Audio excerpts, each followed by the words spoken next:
stand up strong, face the truth about themselves, to understand what went wrong. I know we can find a way. I know we can find a way. I know we can find a way to stand up, stand up, stand up.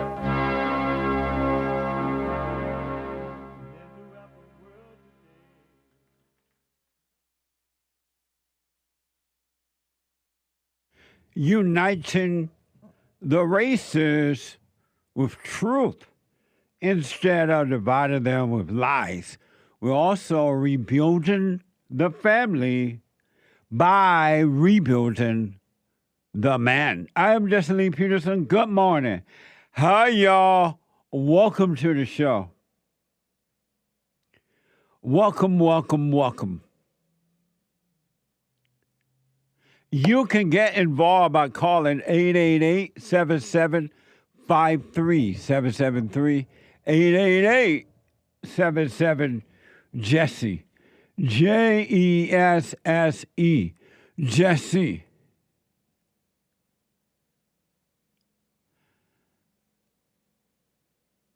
My biblical question for this week, and it's a doozy.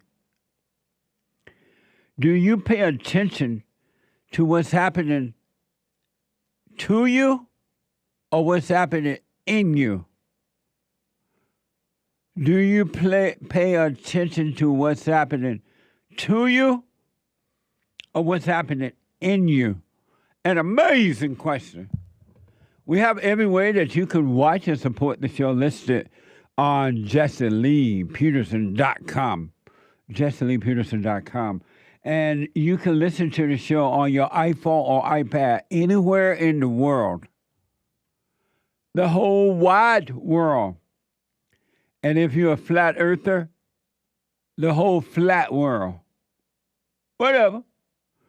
You can podcast, but you can be listening on your iPhone or iPad as it is happening by calling the listen line on TalkStream Live at 605-615-4131.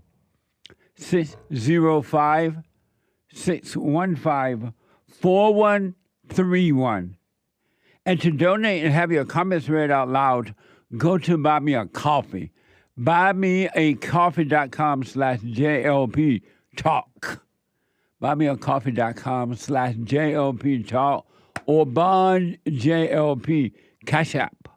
Bond JLP Cash App. It is Friday again. And already, isn't that amazing? We just had one, but we got another one.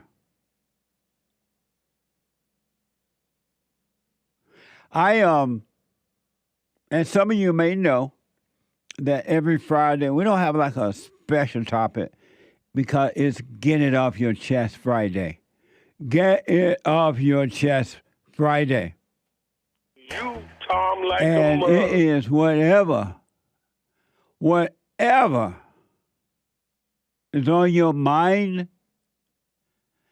express yourself Friday.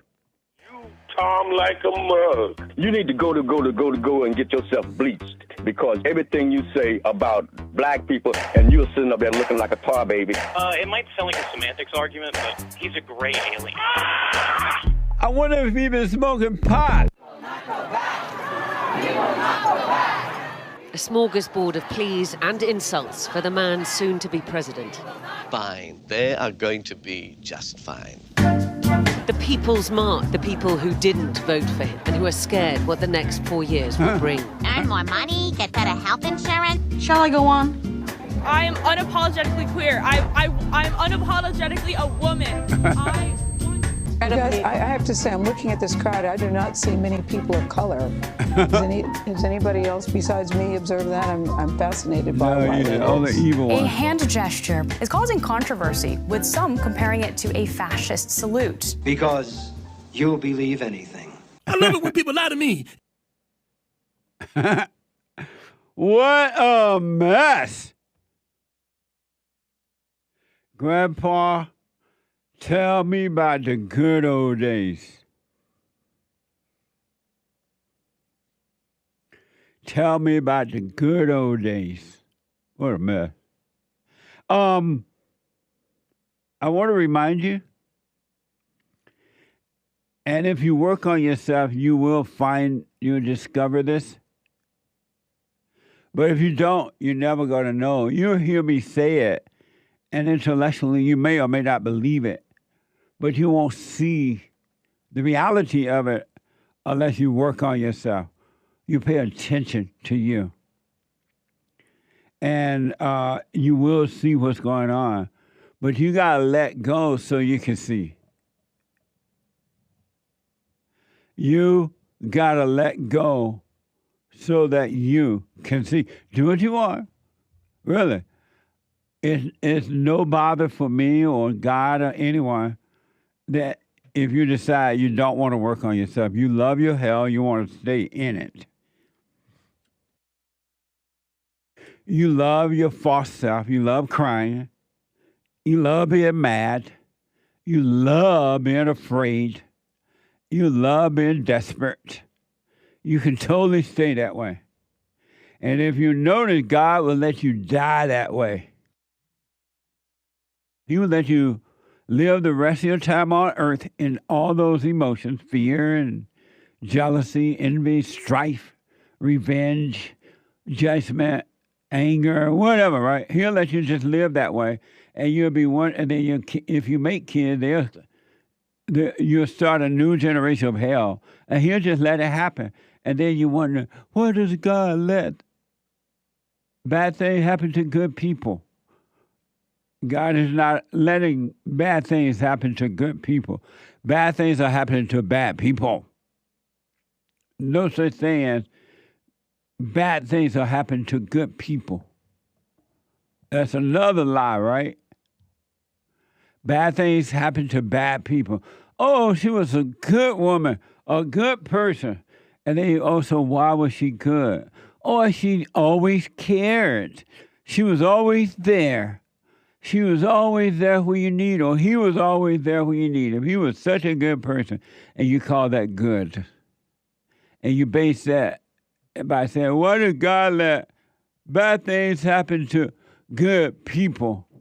Your ideas of good are wrong. What the? But it's up to you, really. You can live in your hell. You can live in time, because time is hell, past, future. You living in time, thinking about the past or the future, you're living in hell. Take no thought about tomorrow or yesterday. But you do it anyway, and you're living in hell. Amazing, huh? So it's up to you. It's totally up to you. Human beings are evil, and they love their evil ways. And they roam the earth, and they get a thrill out of trying to hurt somebody else with their evil ways. They call it life. They call it life. They call death life. You call death life when you worry, when you're afraid, when you're desperate, when you're shy, when you're emotional, when you cry, when you want to be like someone else. And all that. You call that life. When you think about the past, when you think about the future, you call it life. God called it hell. He called it death. That's why he said, don't do it. But you want to do it anyway. You insist on thinking about the past or think about the future and calling hell heaven. Well, why don't we prepare for the future? How isn't today enough for you?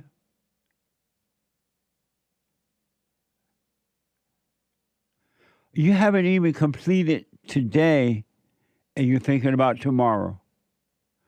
Living in hell. Oh, Lord! Here's a warning that I want to give men. Do what you want with it. Because I hear it all the time. And I understand it because I used to be a beta. So I do understand it. I want the men to know. But do what you want with it. Don't just take my word. Suffer. Suffer.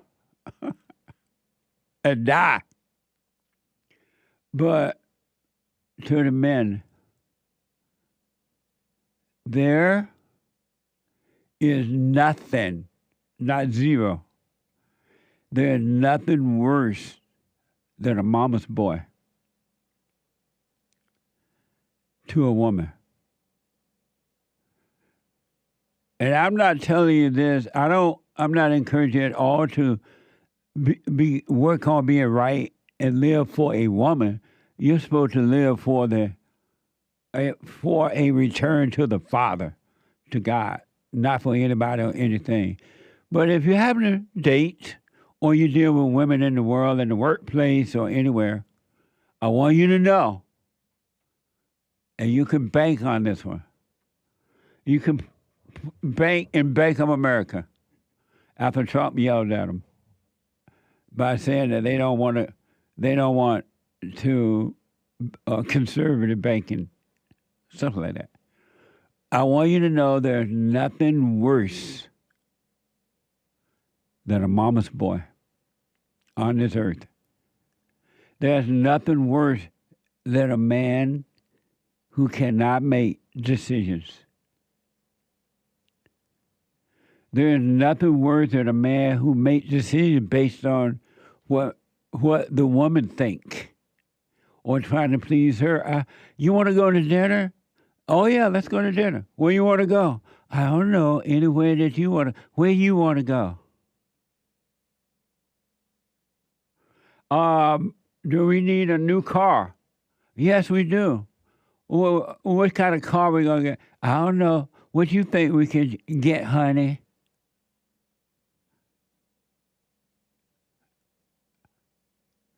And what happens when you don't make decisions because you are a mama's boy, the woman hates you. You can bank on that. You're setting and encouraging her to threaten you, to put more pressure on you, because you're now giving her a thrill of controlling you. She sees that you're afraid. You're a mama's boy, and she hates you for it. She literally hates you for it. And then you become miserable, and then you have children with her, and now you're afraid to make any decision because if she leave you, she may take the children. What about my children? One mama's boy episode leads to another one, and they're never good. Never good, impossible to be good. Men, you must do what you want. Return to the Father so your decisions can be made on insight, not based on what she thinks at all. And if she bitches about it, let her bitch. Okay, go ahead and corner and pout. I'm doing this.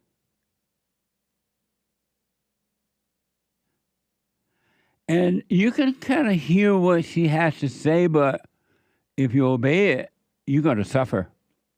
Ain't no way around it. There is an order to life, and that order is God in Christ, Christ in man, man over woman, and woman over children. It's not going to work. And the woman is over the children being led by the man. She's not over the children by herself.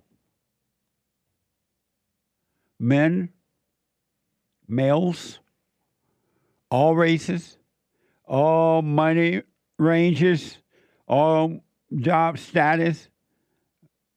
There's nothing worse than a mama's boy. And all you're doing is piling up hell on you. And you're doing it because you say, oh, I love my wife. I'm doing it because I love my girlfriend. No, you don't. You're doing it out of fear of losing or her reaction. But especially out of losing her. You're afraid that if you make a decision and she goes against it, you may lose her. And you're going to lose her anyway. Even if she's there, you lost her. Because now you've taught her to control you.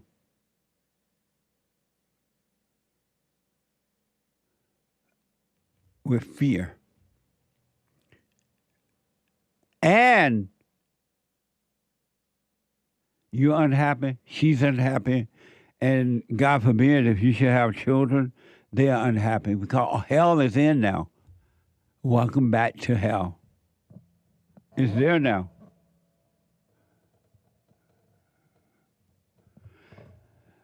And you don't do it out of intellect because you heard me say it. You gotta wake. You should wake up so you can see the right way to do it with perfect love. And in perfect love, there is no fear. Okay, if you want to leave because I'm about to do this, bye. See you later. And then instead of, well, what about my children? I'm not going to make it because I don't want to lose my children. How about, okay, you can take the children. You want the children? Bye. Take the little kids with you. You must not, and cannot, if you want to live a free life, no matter where you are and what your situation around you, you got to love what's right. You got to love the Spirit of God. You got to love what's right more than anybody or anything, even yourself. If you love your children more than what's right, you're going to suffer. And you're going to end up losing them anyway. You're going to end up losing them anyway. Even if you stay with the woman and the children are there, she's turning your children against you. So you're losing them anyway. But you have made them priority. You have made them before God. They are your false God. And you think you love them and you don't. Emotions are not love. You feel emotions for them, but that's not love. And it's stopping you from making decisions and leading your family or your woman. It's so unfortunate, but that's hell on earth. That is hell on earth. Even Jesus had to correct Mary, his mama. Jesus, where were you? We were looking for you. I was worried.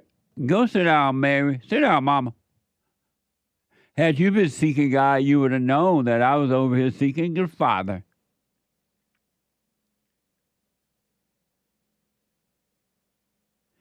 And men, you can't learn this intellectually and try to do it and think that you're figuring it out. You're not. You cannot figure out the truth. You have to live the truth, and the truth will make sense to you, and making sense of the truth will work through you. You just can't repeat what somebody said and think you got it, and then you try to impose that on your woman. It ain't going to work that way. You got to be back home with the Father, and the light of the Father will guide you. It really will, but you don't trust that. You trust time. You trust what you've heard. You trust what you think you know. You trust intellectually acting out and thinking that's going to work. It's never going to work. Either you seek the Father, return to Him, and He will guide you, or you don't. Of ourselves, we know nothing, and of ourselves, we can do nothing. You don't know a thing. You don't even know what you want. As a matter of fact, 99.9% of men don't even know if they want to be married or not. They've been trained to think that way. When you popped out the womb, educate yourself, get a job, and get married. And then when you grow up angry and lost and lonely. Something is wrong, something is missing. And rather than knowing that what is wrong and what is missing is a yearning for the Father, I need to go back home to the Father. Instead of going back up the hill, you go down the hill deeper and you get married. Because Satan told you, and the world have taught you that, oh, you'll be better if you had a family. What is missing, you need to have a wife and children, and you'll be a better parent than your parents. And you believe that lie, and you get married, and it'll be worse. You're worse than your parents because you believed a lie. It's up to you. Live in time, live in future, and listen to thoughts and see where that gets you. You will be stressed out. You will be worried. You will be afraid of losing all that you got. And what you have to lose is nothing. Don't be a beta boy, a beta baby, a beta husband, a mama's boy. You don't have to be that, really.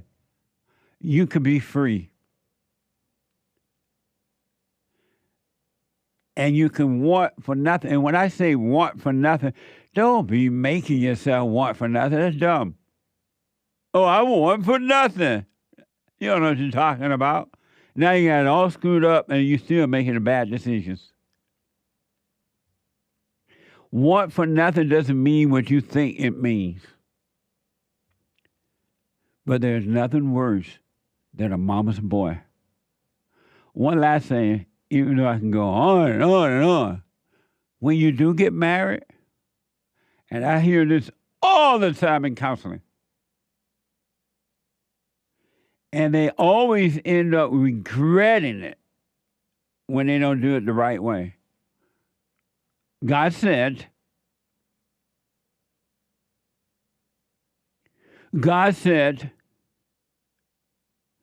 when you do get married, if you get married, you don't have to be married. Marriage is not one of the requirements.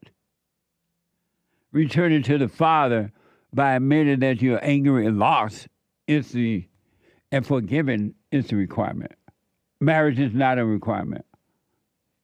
I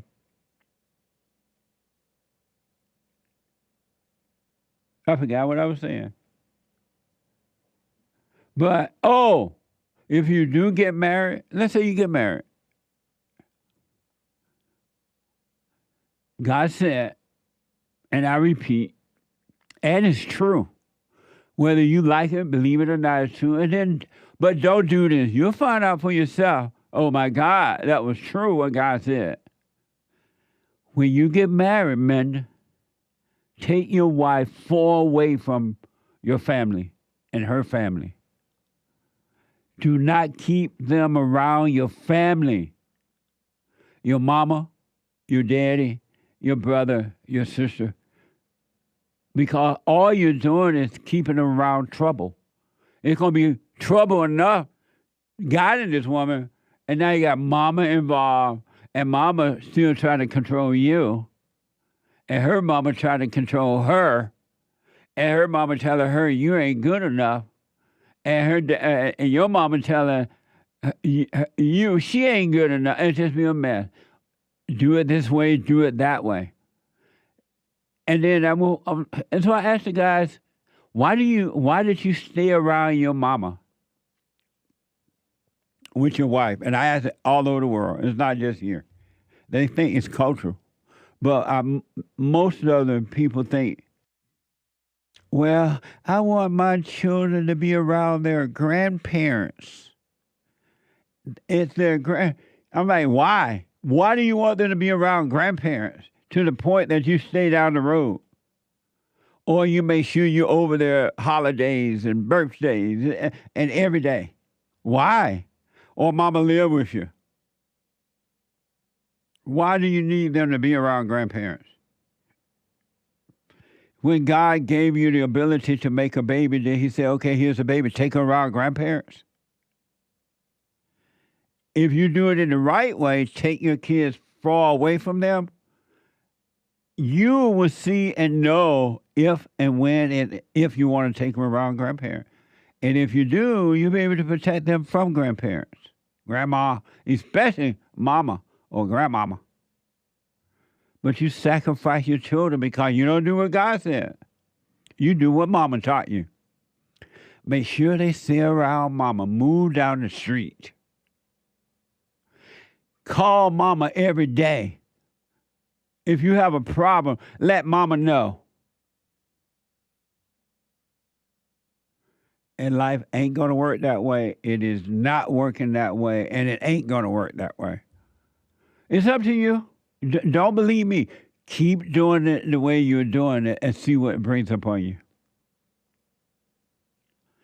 Take your family, your wife, your children far away from mama, from her mama and your family, because they're going to interfere. And do not put your family, meaning your mama and her family, your dad and his family, your brother and sister before your family.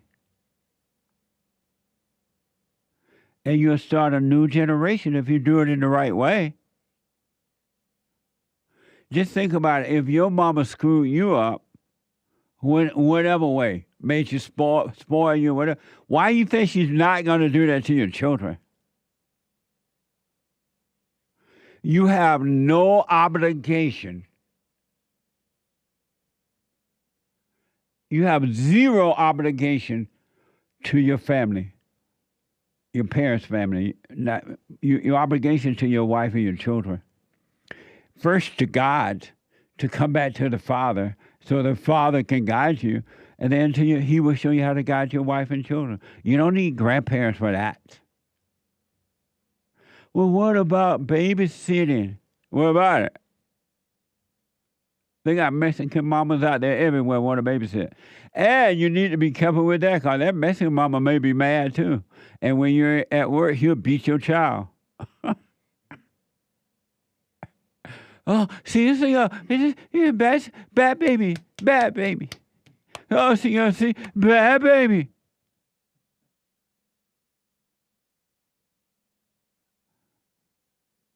Bad baby. Or spoil them and steal them from you. Why not take responsibility for your own life? Why do you have to be with the crowd, identify with the crowd, be emotional like the crowd, be afraid to be without the crowd? Why do you live your whole life? I understand how we start out like that because we've been trained to be that way. Starting with mama and the schools and the preachers and everybody. But at some point, don't you think, you know what?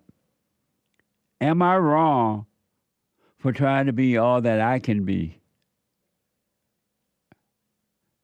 Am I wrong for not being like everybody else or doing what everybody else do?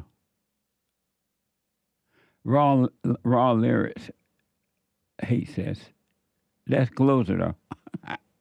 Really, I promise you this.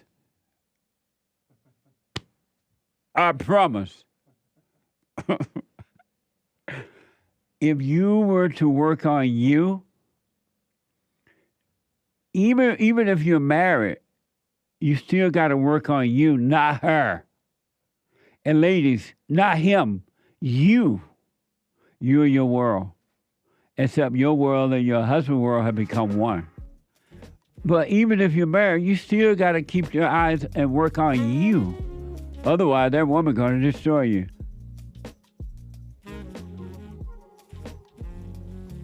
888-7, do what you want. When you can live without the world, you will be free. And then you'll be able to live in the world, but not of it, and enjoy it. And you'll be able to take it or leave it. 888-7753-773. 888-77-JESSE. Back in a moment.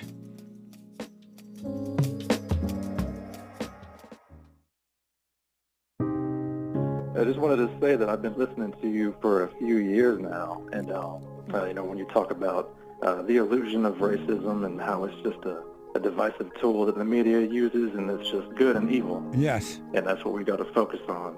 It really has changed my life. My perspective is totally different now. I'm more calm. I'm more peaceful. When you talk about forgiving your mother and letting go of that hate, and it just transforms you. So I just want to thank you for that and let you know that you really are doing God's work by waking people up with this message. Amazing, Aaron. Thank you, man. I appreciate that. Sure. I can hear the angels in heaven singing right now. They're rejoicing. That's amazing. Stay with the silent prayer. Speak up, don't resent, and doubt every thought. And Aaron, you have not seen anything.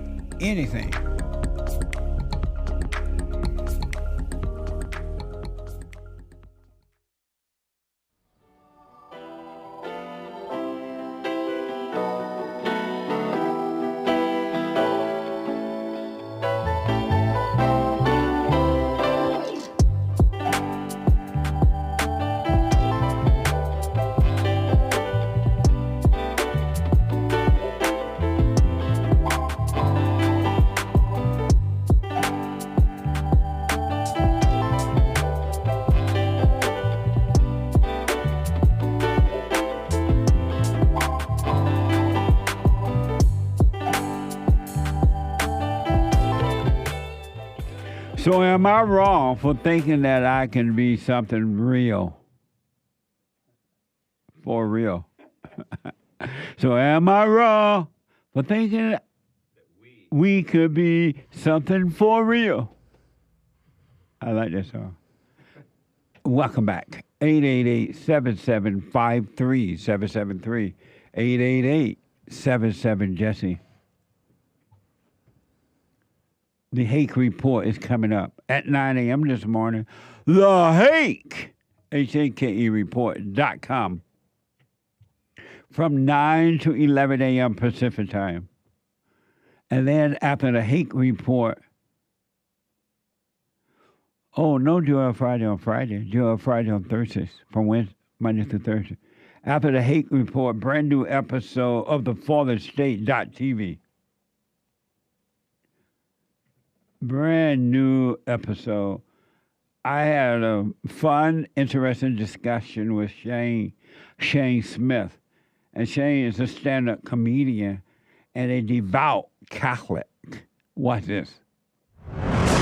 Next time on The Fallen State.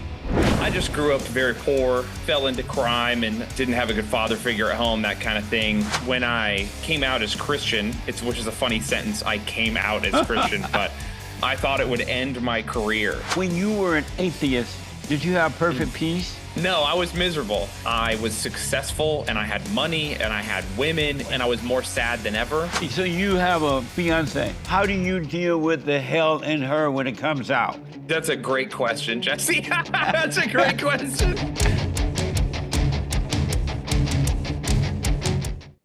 Amazing. Today at 12 noon, TheFallenState.tv, brand new episode. You don't want to miss it. Support the Fallen State too. TheFallenState.tv/donate or locals.com. Locals.com. And then at 12 noon, the American Anchor Baby, or right after the Fallen State.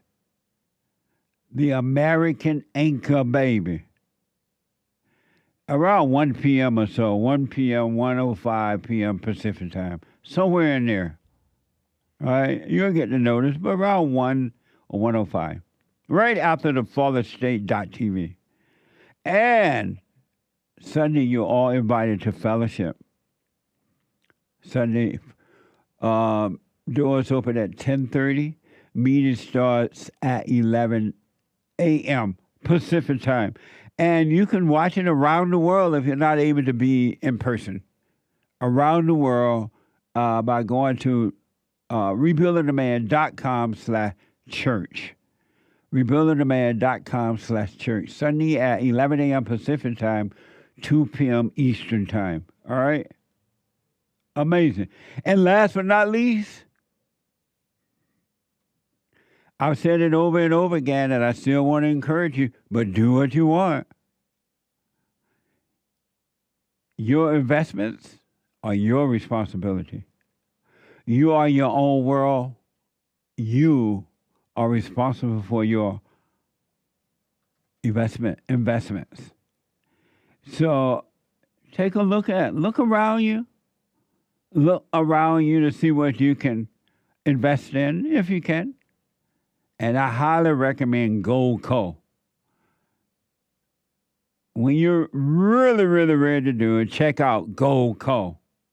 And we have a special, Goldco and I have a special for my listeners. Qualified accounts receive 10% instant match in bonus silver. It's not like, oh, later I'm going to receive it. It's an instant match for qualified accounts. So go and check us out. Oh, well, not check us out, but check out Goldco. JesseLovesGold.com. Check us out there. JesseLovesGold.com or call 855-644-GOLD. That's 855-644-GOLD. And tell them I sent you.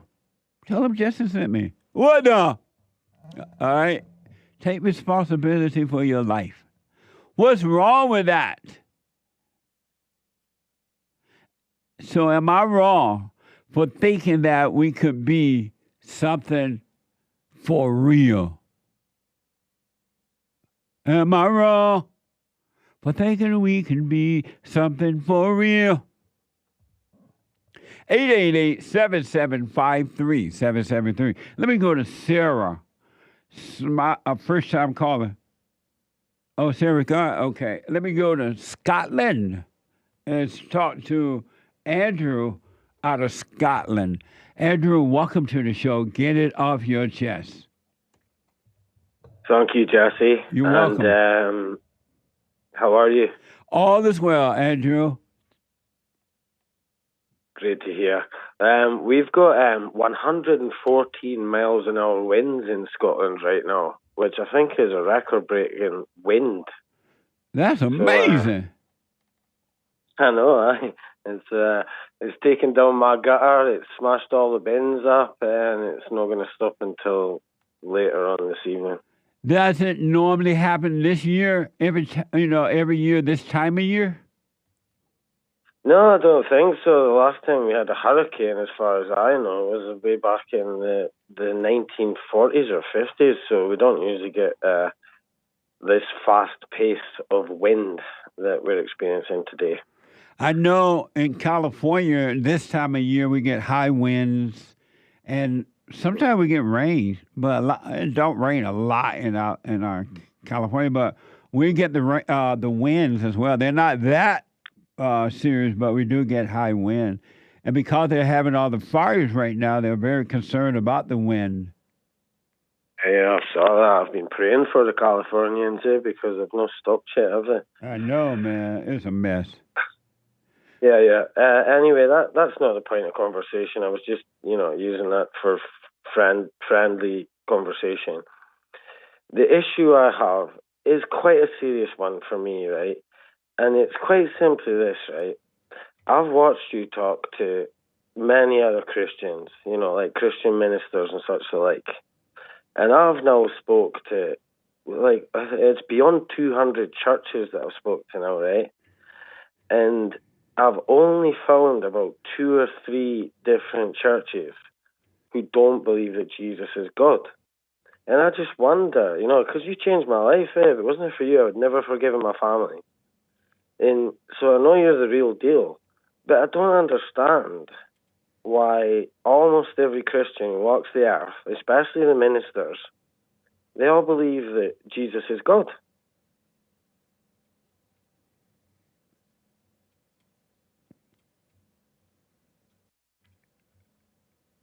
Nice. So, I'm just looking at, I've got my Bible open right here, and I'm just looking at John, because a guy that was What do you believe?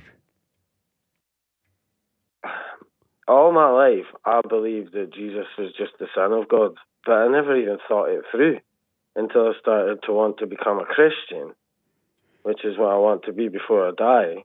And that's why I've done all this researching. And so what do you believe?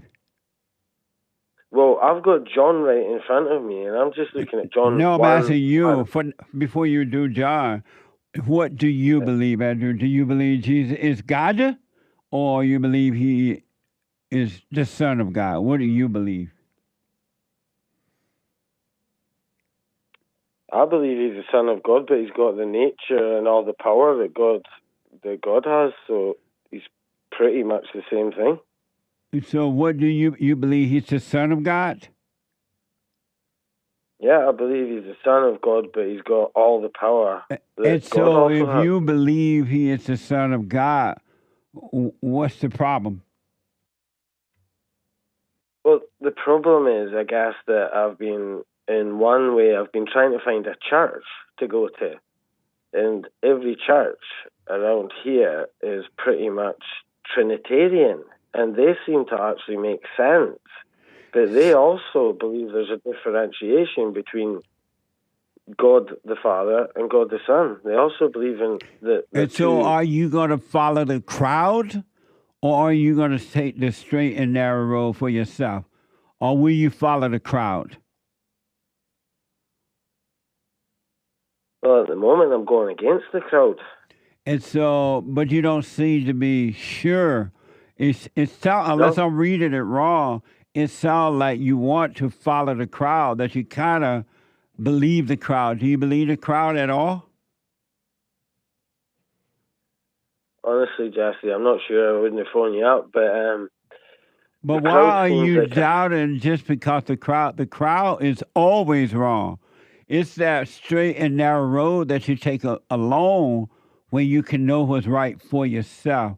Why? Just because all the preachers around you are saying, I guess they're saying Jesus is God, why are you listening to that and starting to doubt yourself?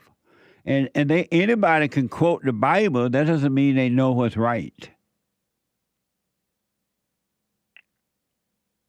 Yeah, I understand that, and that's what I was about to do with John.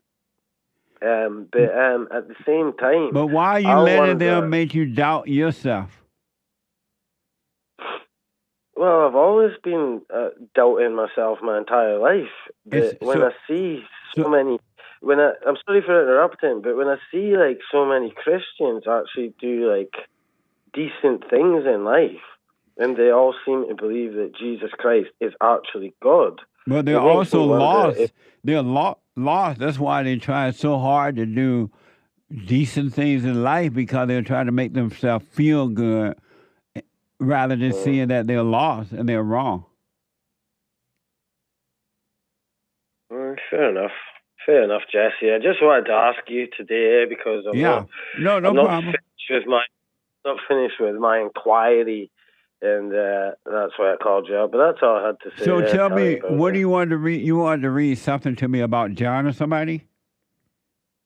Yeah, it was just because I was speaking to a Jewish man this morning, and I was asking him a simple question. His guy was called Joe, and I says, "Do the Jews not like the Christians?"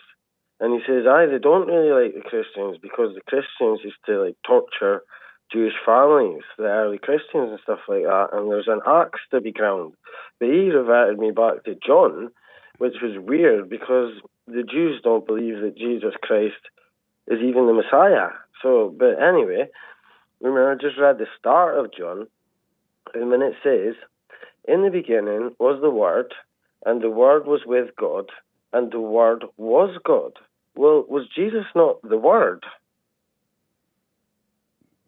Jesus was not the Word. Jesus was the Son of God, but the Word, which is the nature of God, lived in Jesus, and it came through him, as it would with you if you ever return to God. Right. The nature of God would dwell in you, but you won't be God. But his nature would dwell in you, and all authority will be given unto you, just as he did with Jesus. So So why do the Jews still have? Why do they still have like animosity towards the Christians? Because human beings are evil. That's how human beings treat each other. Christians have that among Christians. Atheists have that amongst atheists and amongst Christians. And Christians have it too. Human nature is evil. That's why you need a brand new nature. The Jews are no different than anyone else if their hearts have not changed to love.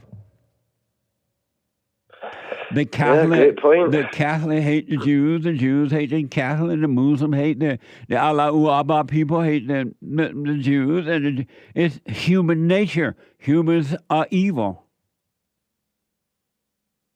So would you correct me if I'm wrong here? But so would you say that human nature is based on grudges? Human nature is of their father, the devil, and it's evil. Well, is it evil to hold a grudge? I guess. Of course, how can you hold a grudge against anyone if you have perfect love? If you were 70 times 7 forgiven, how can you hold a grudge even against your enemy? The only way you can hold a grudge is that you have no love. You're lost. Yeah. You don't hold grudges, right? Not anymore, but do you hold grudges? No, I don't. I can't think of one person I hold a grudge against. Right on. Right on. So no, I don't hold grudges, but I'm still confused. You are confused? Well, obviously I'm confused because I've been talking to synagogues, I've been talking to mosques, I've been talking to you guys, I've been talking to as many ministers as I can, I've been talking to my mom, I've been talking to my girlfriend. Why are you doing that? That's insane. Why don't you just live from within and you know the truth? Why you're looking here and there, you're looking everywhere but within? Those people don't have the answer for you. The answer is in you. That's why I tell people to look within. Even Christ said, look within. The kingdom of heaven is within. And you're running around like a crazy person asking all these people. I know, right? Yep. Just look, you're right. Look within, and God will guide you, and you won't be confused. He's clear, and there is no confusion. All right. Fair enough, Jesse. I'll just stick with the silent prayer, and I'll keep looking within.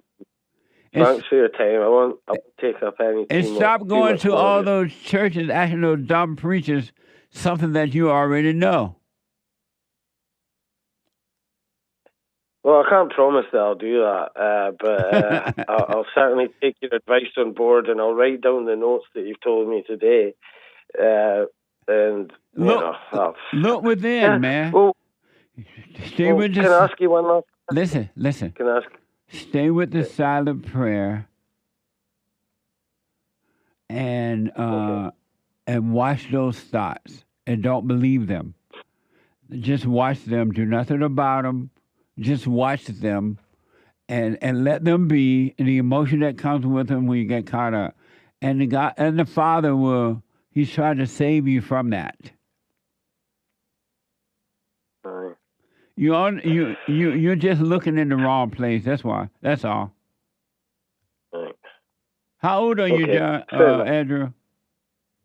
I'm 44 years of age. Oh, okay. Fine. But just look within, man. You want what's right, but you're looking in the wrong place. All right. Okay, fair enough, man. I'm not gonna argue with you because you were so right about my family, so I'm not gonna push this any further. I'll just take on board what you said and digest it, and then. Are you doing the silent prayer every morning, every night? Yeah, but the more I get annoyed, what I end up doing is I just do the Lord's Prayer, and I kind of mutter it, and I can't really stay still for as long as I used to be able to stay still like a year ago. It doesn't last as long, but I do it every morning, every night, yes. Right on. And when you say you can't stay still, who can't stay still? Who are you talking about?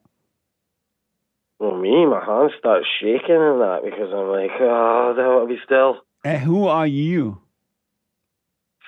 I'm a loser, nobody trying to work out what the three Abrahamic faiths mean. But who are you that cannot stay still? Andrew Pete. That's your name. I've got another name called Craig. Who are you, though? Who are you that can't stay still when you do the silent prayer? Who are you talking about? Jesse, I just told you, I'm a nobody loser who's trying to work out why the three Abrahamic faiths But can't get on. that's not true either. Who is a nobody loser? There is no one there to be a loser. How can you be a nobody loser? Those are just thoughts and emotions that you have, and you're calling them you. You still believe in thoughts. There is no one there to be a loser, and there is no one there to be a winner. You still listen to thoughts. You listen to the devil and his little demons. I agree with that, but what is there then? When you stop thinking of when you disappear, this false you disappear, you would know the truth. You would start to remember who you are again. Right now, you have no idea who you are, and you're putting all these attachments to your name and to you. But you're wishing the devil. You listen to hell, and it's not true about you at all. You're calling evil you. So does evil exist then? Yes. Evil does exist, but it's been defeated. And unfortunately, you believe in evil, and you're keeping it alive in your mind and in your body, emotionally. If you stop identifying with it, there is no Andrew, then you will be free. All right, Jesse, I'm going to leave it there because I've got nothing more to add. Okay. I've got nothing more to say to. Call me again, buddy. I will do. Thank you very much, and have a great day. God too. bless you. Goodbye. Bye now. 888-775-3773. Super chat. Super. Hi, Jesse, says Saul. Hey, Saul. My 6-year-old son is becoming rebellious and disobedient. I caught myself getting upset with him and raising my voice. I've disciplined him, but it seems like it's not working. Please advise, what should I do? You got to drop your anger. You're not going to be able to help him by being angry. He's already dealing with that from his mama, and now you're being that way with him. He's going to only get worse. He's becoming like you and his mother. You're looking at yourself. Drop your anger, man, so you can see how to discipline him with love and not hate. I wish you well. Thank you. Jim in Alaska says over on punchy.tv/JLP, I ordered 2 books the other week. I can't wait for them to get in. Now we want to grab a bag or 2 of your coffee. Right on. It's so good. Punchy's coffee. So good. JesseLeePeterson.shop. JesseLeePeterson.shop. It's amazing. Nice. Thank you. Let me take a quick break. The hate news coming. Not the fake news, but the hate news. I'll be back in a moment. 2 more hours to go. Get it off your chest Friday. Back in a moment.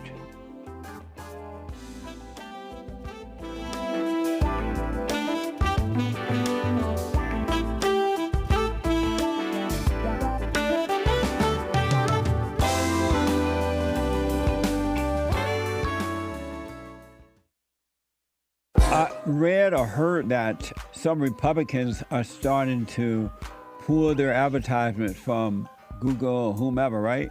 Because so many conservatives are being shut down, discriminated against, shadow banned, and all that kind of stuff. So conservatives are starting to fight back. It is happening to us too.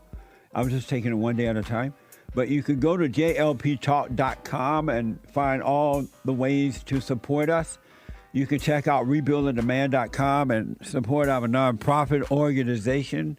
You can call 800-411-BOND, 800-411-2663. And don't forget to like, subscribe, follow, share, and study. And also, we have thefallenstate.tv. Ring the bell.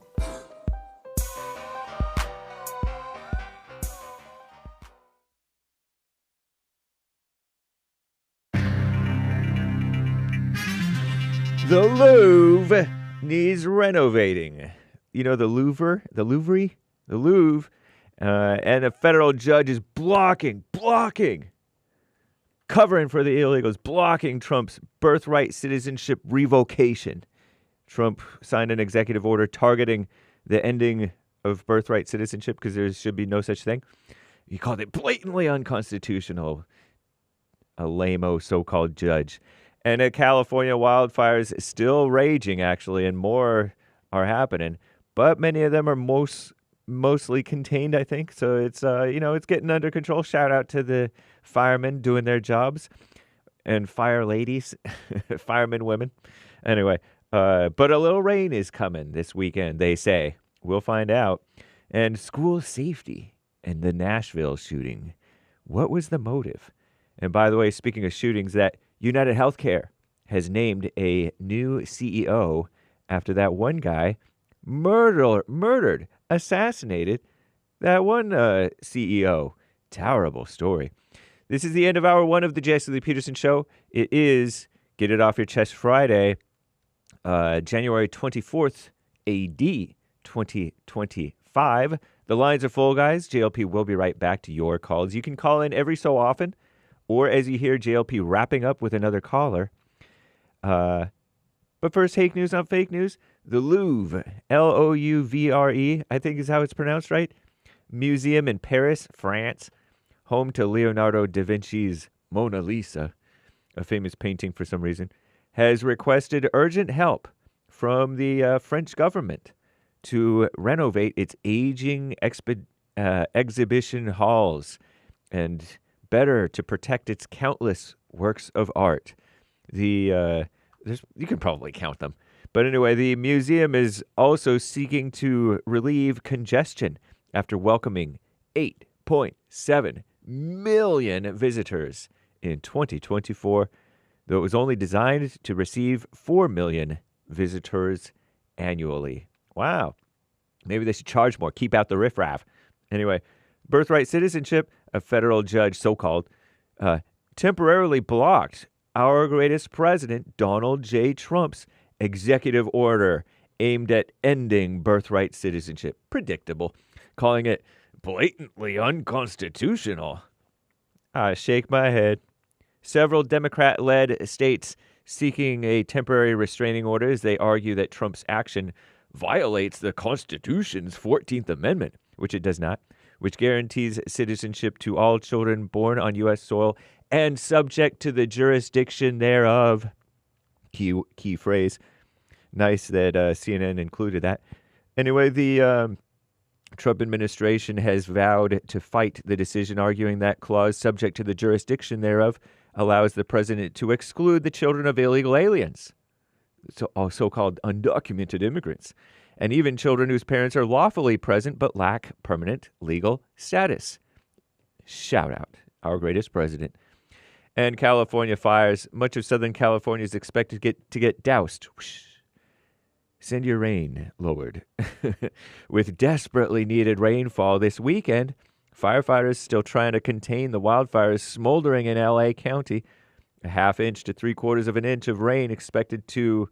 Interesting that they call it smoldering. Smoldering sounds like it's not raging still. But anyway, ½ inch to 3/4 of an inch of rain expected to fall from Saturday to Sunday. That's not that much, but it's okay.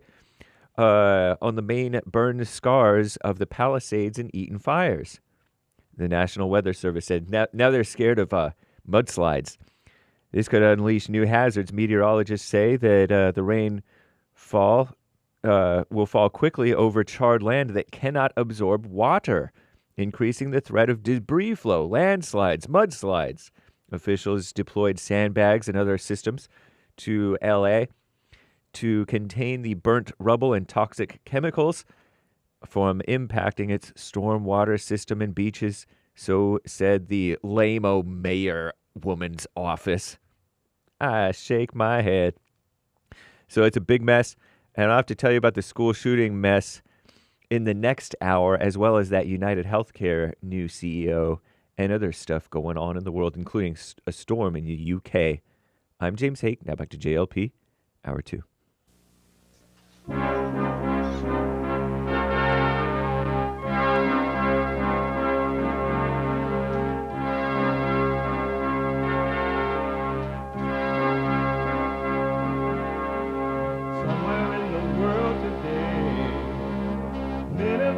stand up strong. Ain't the truth about themselves to understand what went wrong. I know we can find a way.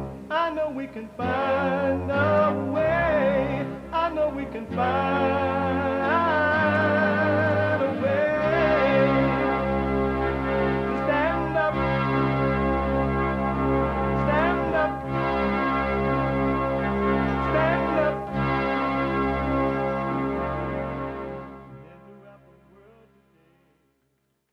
Uniting the races with truth instead of dividing them with lies. We're also rebuilding the family by rebuilding the man. I'm Jesse Lee Peterson. Welcome to the second hour of the show today. You can get involved by calling 888-7753-773, 888-77-JESSE. And my biblical question?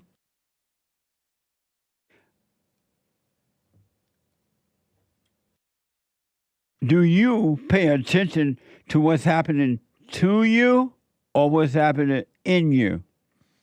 Do you pay attention to what's happening to you or what's happening in you? Amazing question. You can listen to the show no matter where you are and what you're doing if you're not able to sit and watch it because you got to move about. Or you're just relaxing at the beach and you can't see your TV. You can listen to it on your iPhone or iPad, anywhere in the world. We're on from 9 to 11 a.m. Pacific time by calling the listen line on TalkStream Live at 605-615-4131. That's 605-615-4131. And to donate and have your comments read out loud, go to Buy Me a Coffee. BuyMeACoffee.com/JLP Talk or Bond JLP Cash App. Bond JLP Cash App. It's Friday. It's Get It Off Your Chest Day. It is Express Yourself Friday. You, Tom, like a mug. You need to go and get yourself bleached because everything you say about black people and you're sitting up there looking like a tar baby. It might sound like a semantics argument, but he's a great alien. I wonder if he's been smoking pot. A smorgasbord of pleas and insults for the man soon to be president. Fine. They are going to be just fine. The people's mark, the people who didn't vote for him and who are scared what the next 4 years will bring. Earn more money, get better health insurance. Shall I go on? I am unapologetically queer. I'm unapologetically a woman. You guys, I have to say, I'm looking at this crowd. I do not see many people of color. Has anybody else besides me observed that? I'm fascinated by it. No, you're the only idiot. A hand gesture is causing controversy, with some comparing it to a fascist salute. Because you'll believe anything. I love it when people lie to me. Amazing. The Anchor Baby put that together. Isn't it amazing? I want to just mention to you, some of you heard about this woman, this female in Philadelphia mayor. Well, apparently, and she black, so it makes sense. All right, so I'm not pretending that it doesn't make sense. She's black, and she's DEI. Apparently, she cannot spell egos. I want to show you the first video of the mayor misspelling egos. Watch this. We want to take some questions, any? Well, listen, we've got to do this. Let me hear you all say, E-L-G-S-E-S, egos. Let's go, birds. Perfect. Perfect. You misspelled it. But it's okay. She's black. Blacks are not expected to know how to spell in the United States of America, probably nowhere in the world, because blacks are not expected or needed or wanting you to be your best.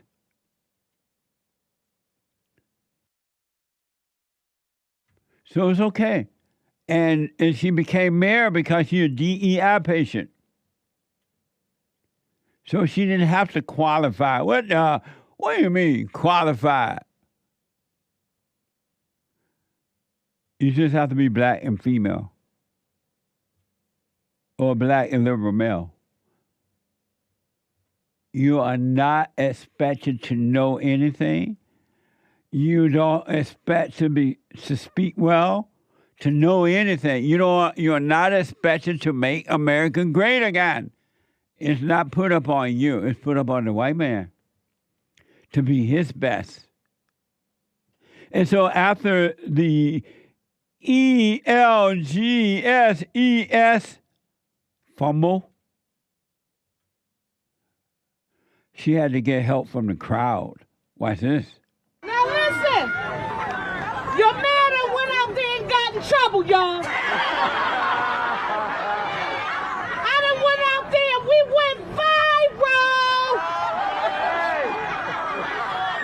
Just for the record, on today, we have to show the nation that your man's also a good student. So Philly, are you ready to teach your man? Teach your man how do we spell Eagles? E-A-E-L-E-S, Yeah, the viral moment, I know you brought it up. I mean, I'm sure you haven't heard the last of it, but it's all good fun, right? Hey, listen, I'll tell you this. If they didn't know who the mayor of Philadelphia was, they sure know now, okay? And we're going to do everything that we possibly can to make sure we cheer our birds on to victory. And these are the kind of blacks you think are going to make America better, and you put them in office. You put them in office. And you call them DEI patients. And then you get mad when Donald Trump want to get rid of the DEI patients.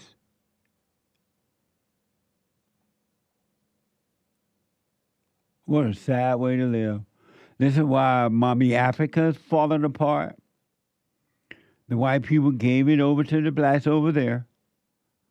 This is why around the world, when the countries are giving over to the blacks, this is what happens. It become an S-hole country. And this woman created an S-hole country. And you voted her in. You let that woman, that female, Kamala Harris, think that she could be a president. Not even qualified, but she's a female, let her go. One guy said Biden should step aside and just let Kamala be president so that we can say we had a first black female president. A black person said that.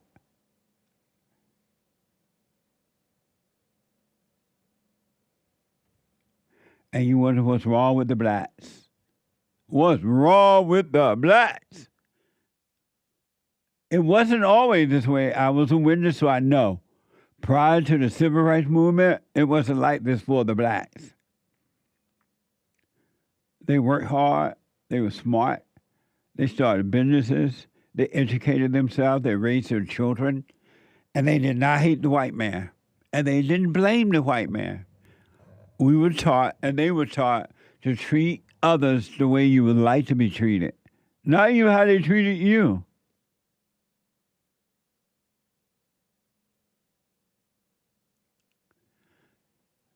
So praise this black male for being dumb and thinking that she can run a town, run a city. I want to know, folks, and then I take your call. I don't believe this video is real that I'm about to show you. It might be real. I don't believe it. So my producer showed me that this morning, this video I'm about to show you now. And I ask, and again, I can be totally wrong about. I just know that online people do all kind of crazy stuff. to get attention.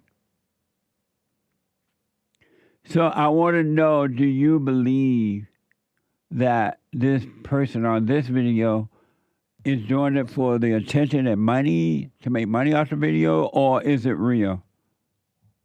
Is there a problem with this video? And again, I just don't know. I don't believe it. I just don't believe it. I think it's an act. This is from X. Really, I want to hear from you about other things, but about this video. Do you believe it's real? It could be. You hear me saying that, right? It can totally be real. But I just don't think it is. Because it doesn't make sense why anyone would do this on a video. But nothing makes sense on the videos anymore. It makes sense. It's the ego trip. This is from X. A 27-year-old man breaks down in tears after realizing he is the only person alive in his family. Watch this from X. Actually redone this a couple of times, but my name is JLP Fri, and it's nice to meet y'all, to anyone who sees this. But I'm the last member of my family left. There ain't nobody else. They've passed away. I'm 27, and my mama died before she was even 40. My baby brother and baby sister both passed away as infants. And today I realized that if anything were to happen to me today, not a single person on this earth would know I was gone. And I truly doubt anyone would care. And I want some record that I existed, that I was here. Amazing. Do you believe this guy? He's that old. He's old. He said nobody know he existed. He needs some type of record to indicate that he doesn't have a birth certificate or a driver's license or address or a job, or he doesn't know people that he worked with. If it's true, everybody died in the family. And everybody died before him.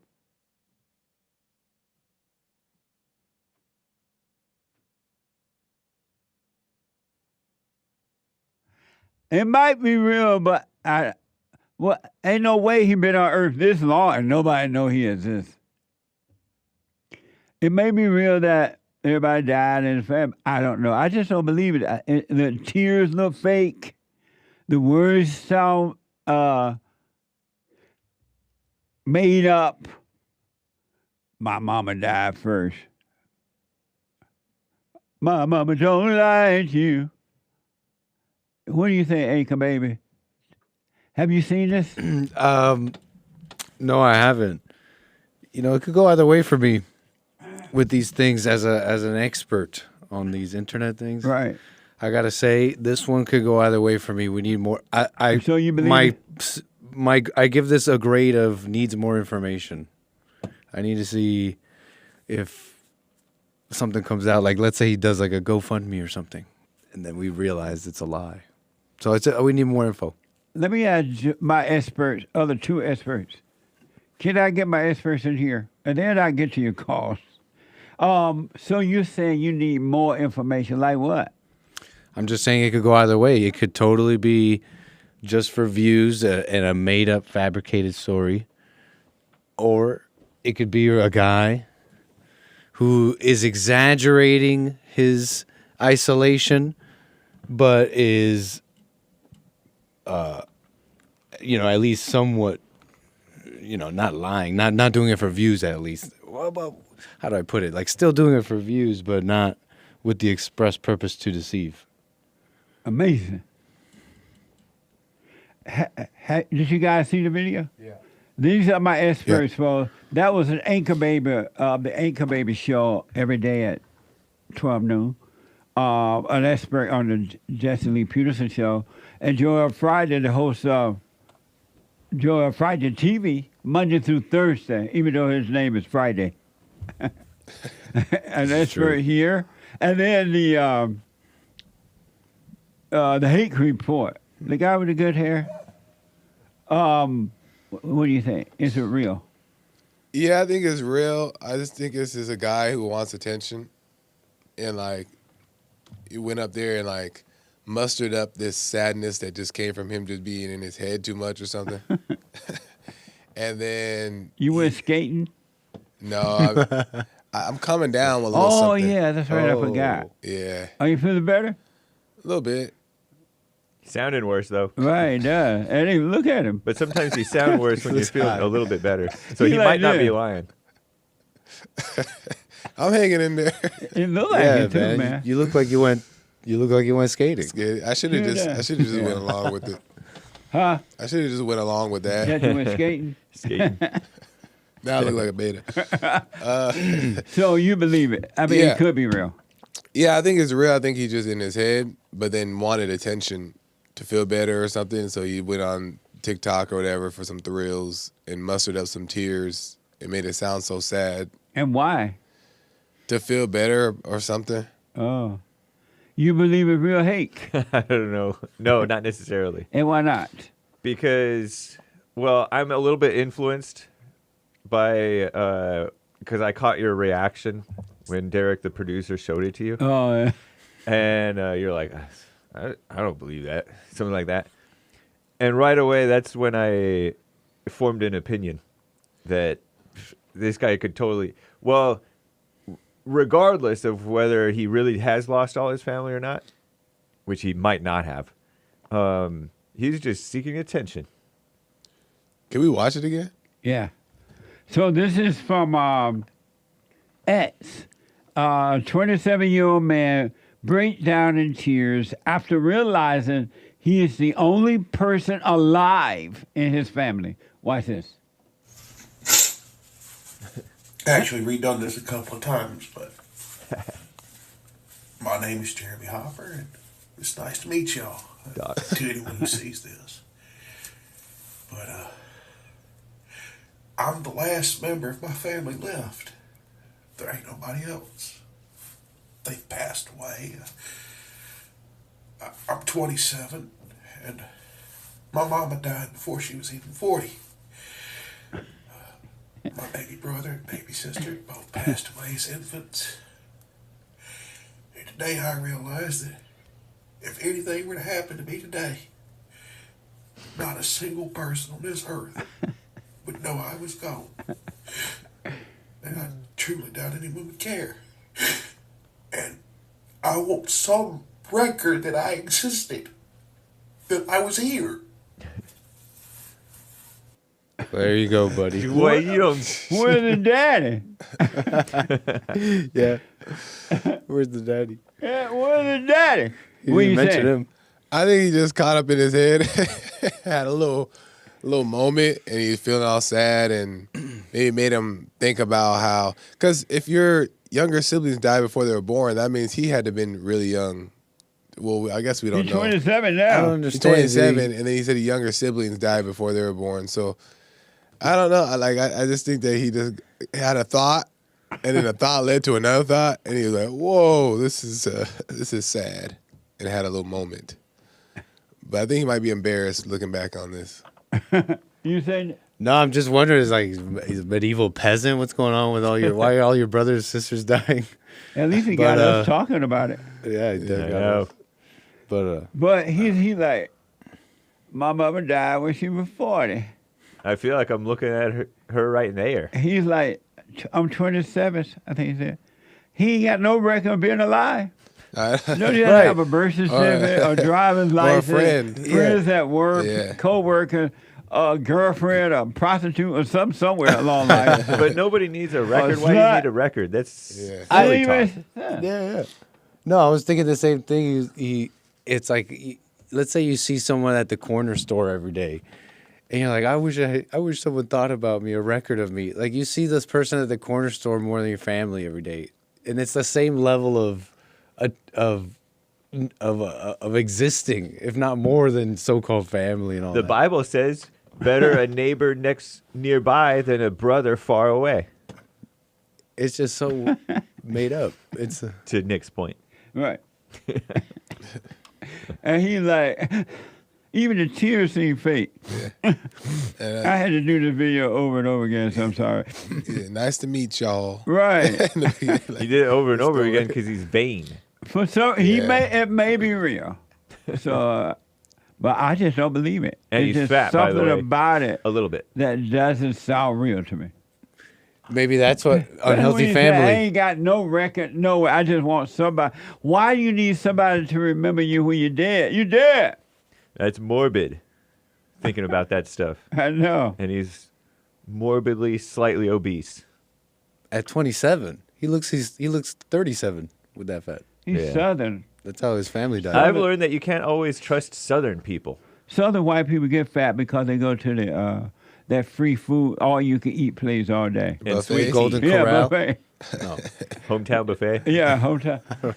I remember when last time I went to Alabama and we went to a hometown buffet. It was full of white people and they were all real fat. Really? And they kept going back to the buffet line. I was like, okay. And I had not seen fat people, white fat people. Yeah. Because in California, well, now they do, but white people don't normally get fat. If you can remember how much it cost for a buffet back then. I would Joel's guess. mine to somewhere else. $8? Yeah, between $8 and $10. But you eat all you want. It's like $30 today. And the food ain't that good. Yeah, I know, it's really not. It ain't that good. That's why you can eat all of it. It's okay, though. And if it feels like a setup, because you only still eat, well, you don't eat that much Sure don't. to pay like $30 for it now. If you're in high school, you can, though. If you're like a cross-country person. If or you active- smoke weed, then you can go do it. You go there high. I heard. I don't know I about know. that one. So, last word, you believe this guy? No. Last word, you believe him? I think it's real. I think he just wants some attention. Last word, you believe him? Yeah, I think if I have to answer, I'll say yeah, it's real. It's real. It's just as likely fake. I think they're both just as likely.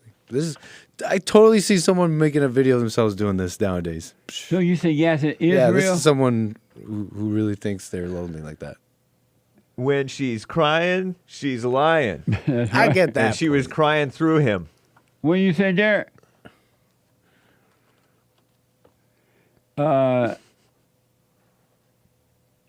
He posted a thank you video if you want to play it. Y'all have it? yeah. Oh, okay. Oh, no. You have it, Nick? I don't know. Hold on. From X. Derek said you have it. He sent it to you. Oops, sorry. Why is pulling it up? 0. What? 58 seconds. What? 24-0. So what? That your shirt is nice. You have a nice shirt. Yeah. But It is. I can't like make sense of it. The pattern. Got it. I don't know. It's blowing my mind. My He's been taking medicine. Maybe I I'm think just Joel's having an out-of-body Talk about- experience. Talking about pot. Yeah, he's talking about But getting Joel high. hasn't smoked pot since high school. Did you I'll let take you some know. NyQuil Joel's or something? maybe I'm on some drugs or something. I don't know. But it is Didn't pretty that blow trippy. your mind this time? Didn't Joel's I? about to get one-shotted by Okay. a ayahuasca demon. Watch this from X. Hi, everybody. I did not expect that video to blow up like that. Yeah, right. At least as quickly as it did, especially given with everything going on with the app. This is one of the little ones I was talking about. This is Ellie. He ain't that pitiful. he He got got a something. dog. Thank you, A rat dog. everybody. I was in the dumps, to say the least. Everyone who left kind words, thank you. You helped me today. And thank you for the prayers and keeping me in your thoughts. I'll keep people posted. I want to reach out to the world. Thank you. Oh, man. I think it might It be. reminds me of Hassan. What do you mean? Just the dog. Oh. The tinkling. Oh, the But dog, not the but not the personality. Not the pathetic. I'm Right. sorry, what? Right. Sorry, Hassan. He just meant the doll, Hassan. Yeah, Nothing else No, about it. Nothing else about it. Go ahead. I think he might be a little off. That's what I think. Whatever, man. It's like my white brother like that. It's it feels like an act. Yeah. Yeah, it feels. But I don't think in an act in the sense that it's like made up, but an act for the sense of like some sympathy. Like I think it's like how everybody is. Like that's how Christians are. Like the Christian-y Christian, they put on that Christian face. Like that. I don't know if you saw other footage of that black pastor who's like, and the MLK wannabe. The one that showed out at Donald Trump thing. He's wearing this big old smile and putting on a Christian act, kind of like that. Yeah. Oh. You think it's like a stunt? That's what Jesse said, right? Like staged. Yeah. Totally staged. I think it's staged. It might not be. I'm leaving the possibility of being wrong, but it looks staged. And you never know today too. People do that stuff. If he's that unhappy, how you got a dog with a chain, a rope around his neck? Well, not a rope, but a leash. He said he had nobody. He had a dog. Yeah. You'd be surprised. Some of these special people, like I don't want to say he's special needs, but Joel's saying he may be off. You'd be surprised their abilities to connive. Well, I could easily see a mugshot of a person like this later down the road. You know, you feel sorry for somebody, and then they go viral, and everybody loves them, and then they turn out to be something crazy. Like crazy. Not this person specifically necessarily. Yeah, I don't know if he mentally ill or was wrong, but I know I don't know about this video. Yeah. I'm just not falling for it. But I don't know if he's crazy or... Yeah. Maybe he's on the spectrum. It might just be totally true, and he could be, interesting, different. That's for sure. But anyway, thank you guys. But yeah, he's relatable in that phoniness.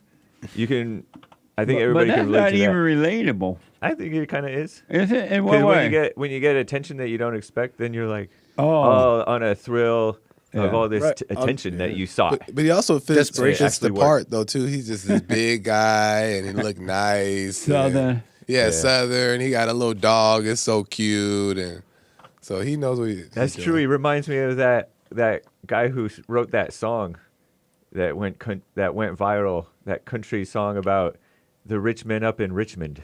And he even said, I'll be back. Yeah. Something like that. Keep you posted. How you going to keep a posted about what? He wants what? to milk it. Yeah. Because people are interested what in his life. What are you going to now. keep a posted about?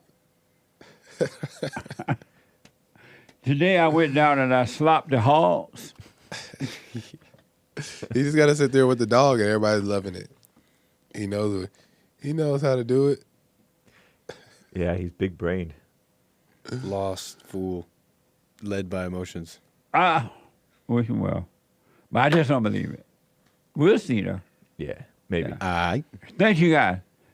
Get him on the Fallen State. No way. What bad idea, Hake. I disavow. 888-775-3773. Let me go to Sweden and talk to a first-time caller, Philip. Philip, welcome to the show. You're on the air. Thank you, Jesse. Can you hear me? Yes, sir. Oh, great. I just want to call in and thank you, man, for putting him on the right path to God. It's been... I've been listening to you for a year now, and I never expected the change would be this big. Amazing. Well, you stay with it, stay with it, stay with it.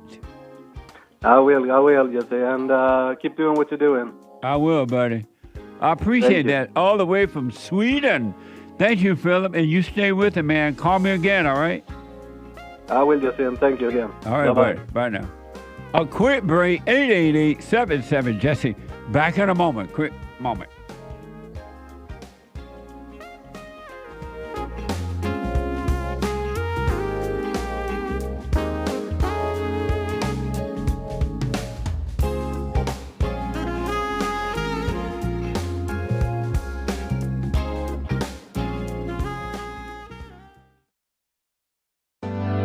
Steve, thank you for calling and thanks for holding. How have you been helped by the show?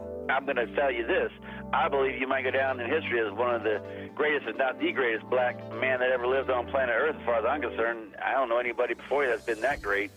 You know, freeing the slaves is one thing, but you've been freeing people of their mind, which matters, it should be anyhow, to you more than anything else, because with the mind not being right, there ain't nothing else going to happen right anyway. If you can doubt every thought because you're not your thoughts, if you can doubt every thought, knowing that you're not your thoughts, you don't create them, they're not from God, that they're from the deceiver, the great deceiver, Satan.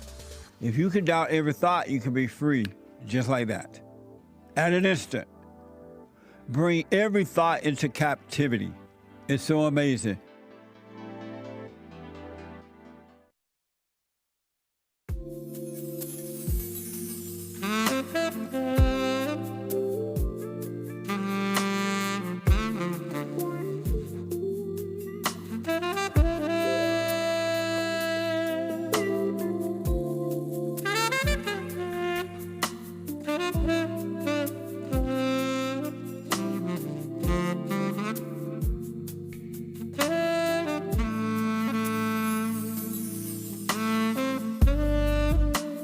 All right, folks, welcome back. 888-7753-773.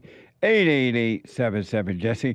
I forgot what you guys told me about punching. We don't have a promo for punching right now, right? No. Oh, okay. That's on Mondays. Mondays, new episodes. We could always play the most recent episode promo. Check out Punchy every Monday at 2 p.m. Punchy TV. Watch this.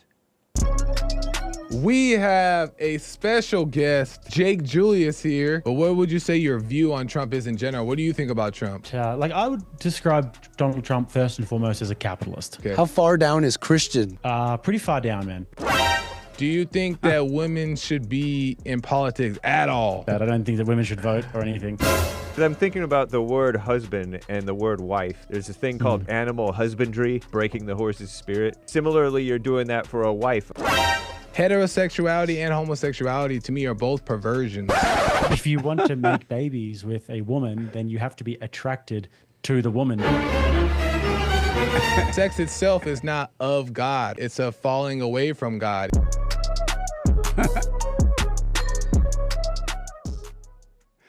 Punchy TV, brand new episode every Monday at 2 p.m. Pacific time. And we played that one for you this week. Brand new episode coming up next week, Monday at 2 p.m. Let me go to LEAH. LEAH, first time caller out of Massachusetts. LEAH, welcome to the show. You're on the air. Hi, Jesse. Thank you so much. Yes, you're welcome. I have a few questions. I don't know how much time you have, but I guess before I ask this question, I just want to say, since I've been watching you, I really admire how you can fearlessly be yourself and not care really about the opinions of others. And so I want to know, how did you become like that? How can you be yourself and not allow the opinions of others to dictate how you live? Well, number one, I think I was raised that way because growing up down in Alabama, we were always taught never be concerned about what someone else think about you. And so just live your life and work on yourself, but never be concerned. So, and then never judge other people. So I kind of grew up that way where I just never been concerned or cared or concerned or thought about what other people thought about me. It's just never been one of my issues. Okay. Because I've always been told that when people are evil, they're going to treat you whatever way they're going to treat you anyway, no matter who you are or what you do. Evil people are just going to be evil. You can't do anything about other people being evil. Mm-hmm. So I just never thought about being that way growing up, and just I wasn't raised that way. Okay. So then, where do you focus your thoughts on then? Now I've learned over the last 35 years is to focus on thought, watch the thoughts, but don't identify with them at all. All thoughts are all lies all the time about anything, and don't identify with it. Don't call it you. Don't argue with them. Don't call them good or bad. You just need to see them, and seeing the thoughts, they will leave you. They will have to leave your body and your mind and body, because you're not your thoughts. Okay. If we are not our thoughts, then how do we distinguish whether the thoughts are coming from the Lord? How do we know? What if the Lord is speaking to us? How do we discern? Because God does not, he could do what he wants, of course, but he does not speak to you through thoughts. He have told you that his thoughts are above your thoughts. They are not his thoughts. They're not yours. God revealed things to you, and Satan speaks to you through thoughts. And he wants you to believe that you are doing the thinking. You are coming up with the ideas. You know what you want. You know this, you know that. You can change yourself. And it's a lie. And so God, the way to know that those thoughts are not from God, just by knowing they're not. God has said that to bring all those thoughts into captivity, do not believe them. They're not his thoughts. They're not my thoughts. Okay. So how does the Lord speak to you then? How do you know?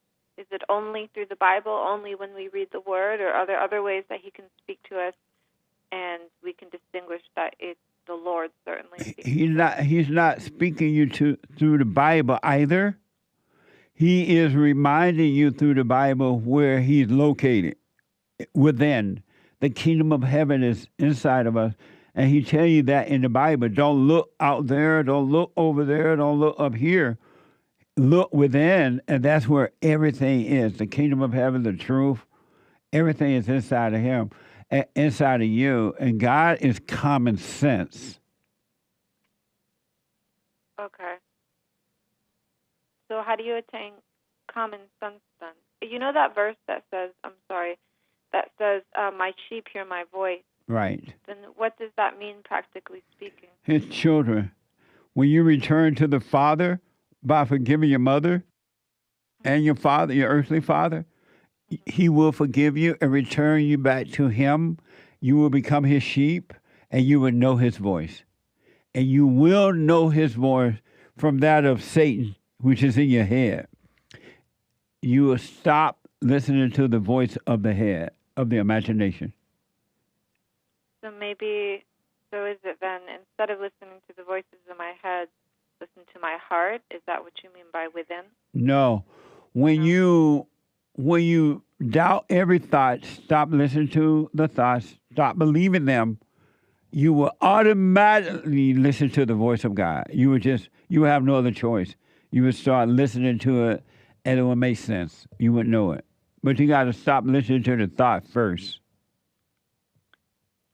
Is that something that we can do from our own works or effort, or does that have to be a move of the Holy Spirit to do that within us? It has to be you welcoming the truth to come in, which is God, which is true, to come in, and he will start to show you. But you have to welcome that by realizing that you are wrong. You're angry. You've been playing God. And as a result, you've been living in your head, trying to make things work. It would never work. And so you realize, you know what? I've been playing God all my life, thinking I know what I want, judging myself and others, and thinking I can fix myself. When you realize that, then the Father will take over. And what if I desire to realize that, but I haven't had that revelation? Does that take God? Does it take God to know God? How much of it is out of our own strength, and how much of it is truly a move of God? It's not of your own strength at all. You can't make it happen. There's nothing you can do but to admit that you're angry, that you're evil. Your heart is evil. Your heart is, anyone that has anger is evil, so, or resentment, or you're judging, you're playing God. When you can admit that you are evil and you know that that's wrong, you want to change, that's when the change will begin. You can't do anything of yourself. Okay, so there's absolutely nothing I can do other than just wait or just hope that the. No, finish your point. I'm sorry. So then basically there's nothing I can do except for just hope that the Lord comes in and drops that revelation upon me and changes my heart. Then don't even hope that. When you can admit that you're evil, it will happen. You don't need to hope it. When you admit you're evil, you're saying, I am evil. And what you're admitting is that you've been playing God. You think you know what you want. You think your ideas are your own. You think that you can fix yourself or you can help others. You are playing God. You think you know good from evil. You are playing God. So when you can admit you're evil, that's when he would take it away from you, especially when you go and forgive. But first thing is to admit you're evil. He would change that. He would change your heart. And when you say admit that you're evil, could that be equivalent to saying, well, I admit that I'm a sinner and that I'm hopeless without God? Is that what you mean? No, when you admit that you're evil and you've been playing God. All angry people play God. They think they know what they want. They think their ideas about God is true just because they read the Bible. They think they know God. They think they make decisions. They think that there's a them. And as a result, they're playing God and they will never know God. Okay. Have you gone and forgiven your mother? To the best of my ability, I have, but I've asked the Lord to change my heart and to give me the grace to do that, because I will try to do that and I'll say, Lord, I want to forgive them, I forgive them, but sometimes a memory will come up from my past, and for a moment I will get angry, but then I'll just say, no, that's the enemy trying to remind me of my past. I have to reject that thought. Have you gone and forgiven your mother? No, then the answer is no. So why you made up this big old story when I asked, had you gone and forgiven her? Because I think what it is I want to, but I find it difficult to, and I'm afraid that I can't do it. And who is afraid? Me. And who are you? A human being. What do you mean, who am I? Who are you? You said, I am afraid. Who are you? Who is the person that's afraid? I don't know how to answer that question. I don't understand. So then how did you say, I'm afraid, and you don't know who you are? I don't know. So how could you say, I'm afraid? Who is afraid? Who is the I? Who is the I'm afraid? Who are you talking about? Well, I guess it's a feeling, then I shouldn't identify with that. But according to the Bible, I believe I'm a child of God. I just haven't had a full revelation. Who is the person that's afraid? When you say, I'm afraid, who are you speaking of? Myself. And who are you? I'm a child of God. I didn't ask you who you belong to. I asked, who are you? The person that's afraid. I don't know. Then how can you say, I'm afraid? I don't know. You don't know what? You said, how can I say that I'm afraid? Right. I guess I'm basing it on how I feel. And are you your feelings? No. So who is afraid? Somebody else. And who is this somebody else? I don't know. So how can you say I'm afraid? How can I say I'm afraid? I don't know. And who is the person that said I'm afraid?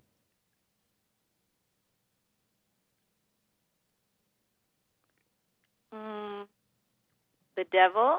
I don't know. And you're right about that. So why are you calling yourself the devil? Oh, I don't know. So I'm not my feelings and I'm not my thoughts. Right. Then who am I? If I'm not my feelings and I'm not my thoughts, then I am who am I then? That's the answer. You don't know who you are, so stop calling the not you you. You're not your thoughts, you're not your feelings. And the fear that you have about facing your mother is not you. Those are evil spirits, demons inside of you. They are saying, "Oh, you're afraid to face your mama," and you're saying, "Yes, I am afraid.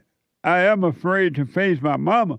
You're one with the devil. You're agreeing with the devil, and you're taking on his identity while pretending that you're a child of God.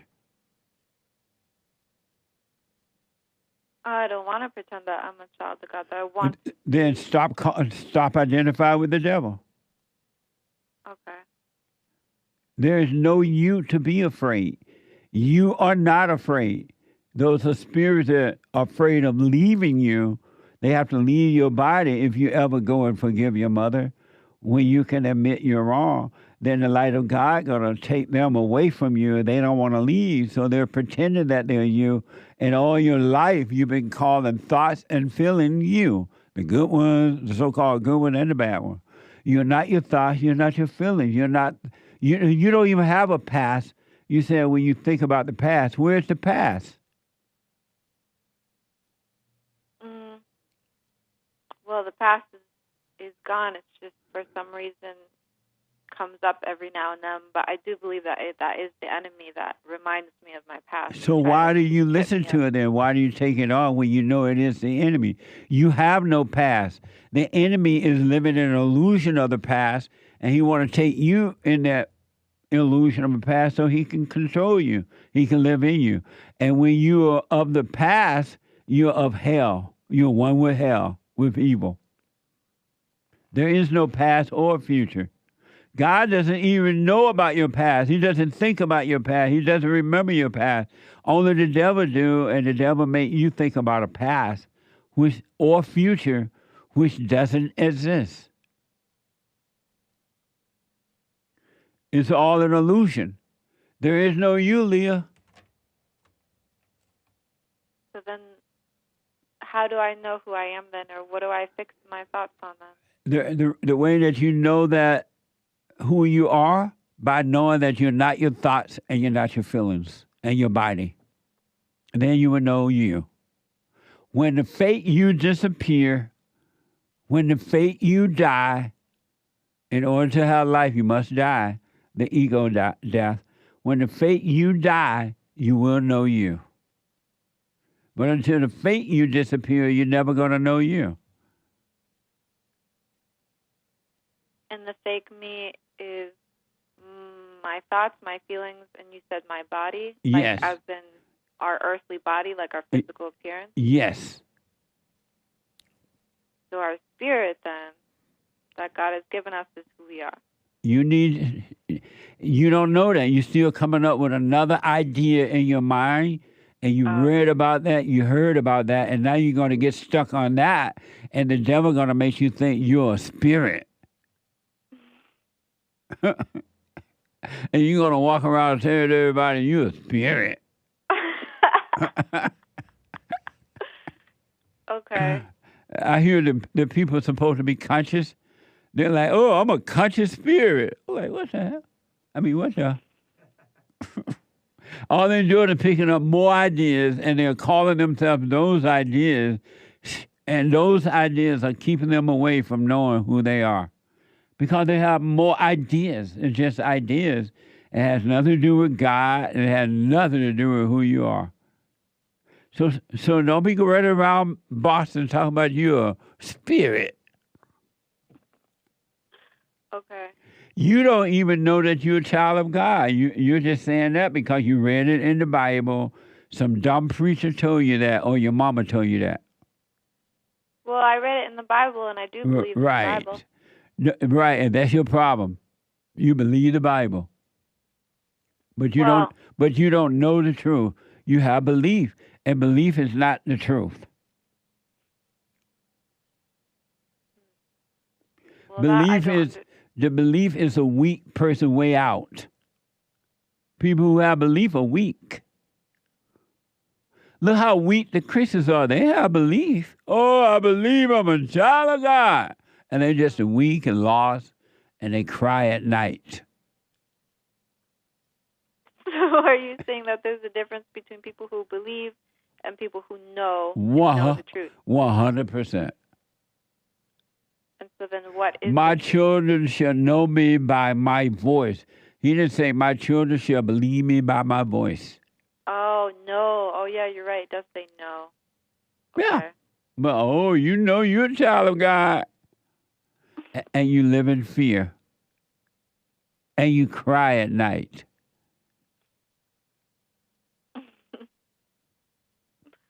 Okay. Well, then I'll start there. When you disappear, when there is no more LEAH, when you do not think of you at all, you will be free.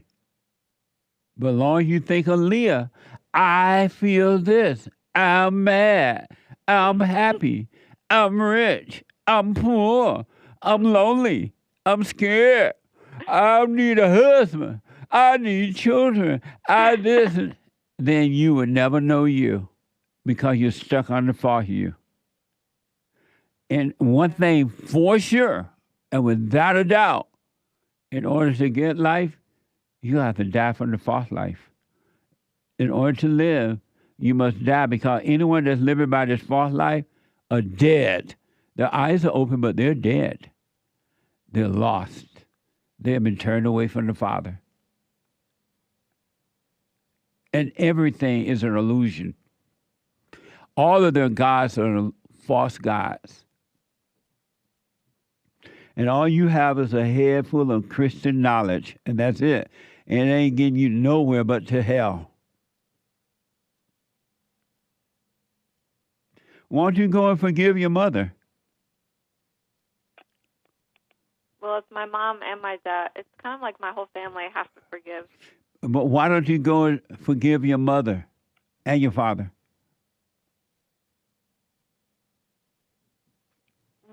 Well, I already told you why, but I'm going to reject that, and I'm going to go forgive them now. That's the only way you're going to be free. Hey, Mama, I'm sorry for resenting you. I've been angry and resenting you all my life because you've been such a bitch. And I know now that you can't help yourself. Hey, Dad, I've been resenting you. You didn't protect me from the bitch. And I know now you can help yourself. You were afraid. You married your mama. And don't ask for forgiveness. You apologize for resenting them, and God will forgive you. Do the silent prayer. Do your little hoop and holler prayer to Satan, and then you be still and know God. Okay. Thank you, Jesse. I appreciate it. Let me know how it goes. Okay. All right. Bye. Amazing this hour gone. What's back in a moment. Hate news. Back in a moment. We have a counseling service, and I have to admit, thanks to God, it is the best counseling service on this side of heaven. I counsel with men and women, families, individuals around the world. Most people are unhappy, they're miserable, they have rough lives, they're depressed, suicidal, young and old, of all races. I understand, I know why, and I do understand it. Because exactly what's happening in me is happening with everybody outside of me, inside of them. And I've noticed that with those who really, really, really want to understand, they overcome it just like that, out of one counseling session. If you need counseling, you can go to rebuildingaman.com or call 800-411-2663. 800-411-BOND. Best counseling service on this side of heaven.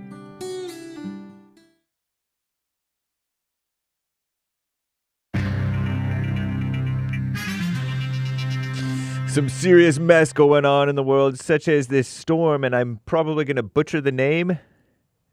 Eowyn. E with an accent. Owyn. It looks like it might be like Irish or Scottish, and I don't know that stuff.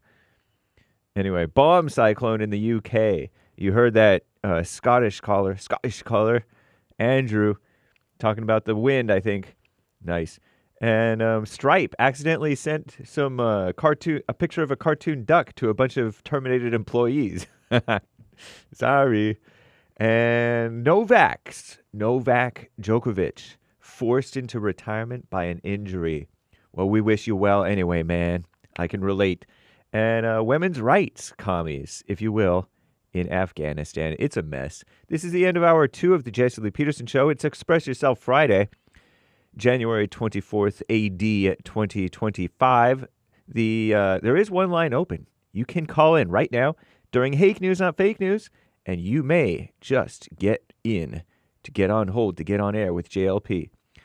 It is Hake News, Not Fake News. Commie Nonsense Network CNN reports law enforcement officials are working to uncover a motive for a shooting at Nashville's Antioch High School. It's outside of Nashville. It's like the boonies, beautiful boonies, I think, or suburbs. On Wednesday, that left, if I'm correct anyway, I thought I saw that from Anchor Baby's research on air the other day. Anyway, it left 2 students dead. District officials also examining AI gun detection software used in Metro Nashville public schools, meaning the urban public schools. This was sort of suburban, I think. Could be wrong. That failed to detect. Oh no, it isn't. Failed to detect the shooter's gun. The would-be mass murderer, allegedly, his gun. The technology is called OmniAlert. Didn't spot the weapon because the alleged murder-suicide guy, was not close enough to cameras to get an accurate read and activate the alarm. The school district said that, adding that they will enhance security measures. OmniAlert CEO David Fraser, Fraser, said the safety of the schools is the company's top priority. Lord. And he expressed dismay that the weapon was not visible for the technology to respond. And that's his quote. And that storm, Eowyn, E-O-W-Y-N, is advancing toward Ireland. Beautiful Ireland. Not as beautiful as Scotland, I heard. Never been to either place. And the United Kingdom in what could be one of the most severe storms in the region that the region has seen in years.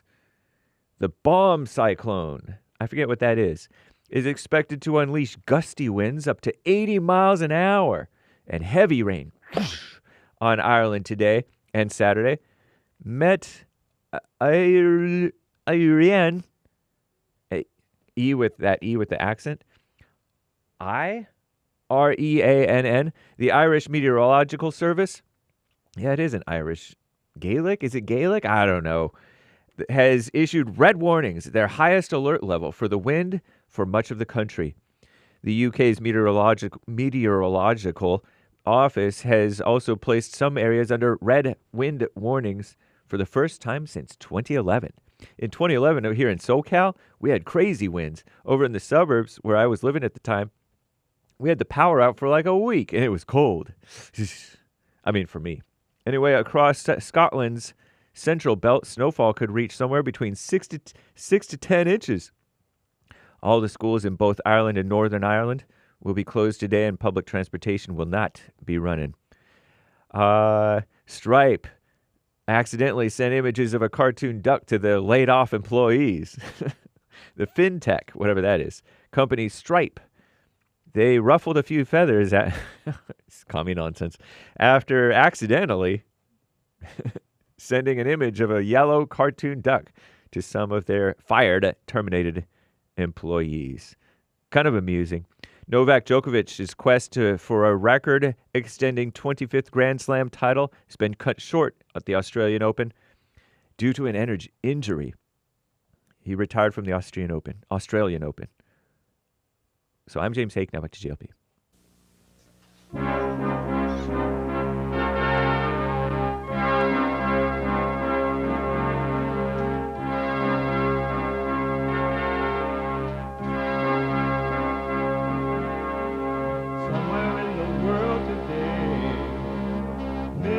to stand up strong, face the truth about themselves, to understand what went wrong. I know we can find a way.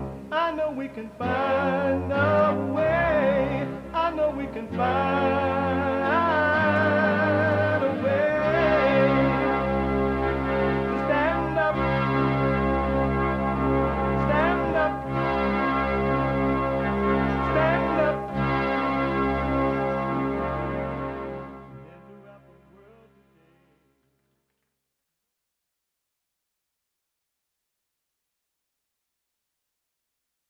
Uniting the races with truth instead of dividing them with lies.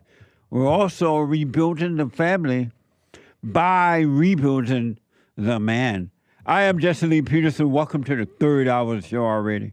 You can get involved by calling 888-7753-773, 888-77-JESSE. JESSE. And my biblical question, do you pay attention to what's happening to you or what's happening in you? Do you pay attention to what's happening to you or what's happening in you? What the? You can listen to the show on your phone or iPad, no matter where you are and what you're doing, iPhone, iPad. You can podcast the show, but you can be listening whether you're out buying fentanyl or selling fentanyl or buying people or selling people or refusing to go back to Haiti and you're so thankful to Barack Obama and Joe Biden and you ain't going back to no Haiti and you say F Trump.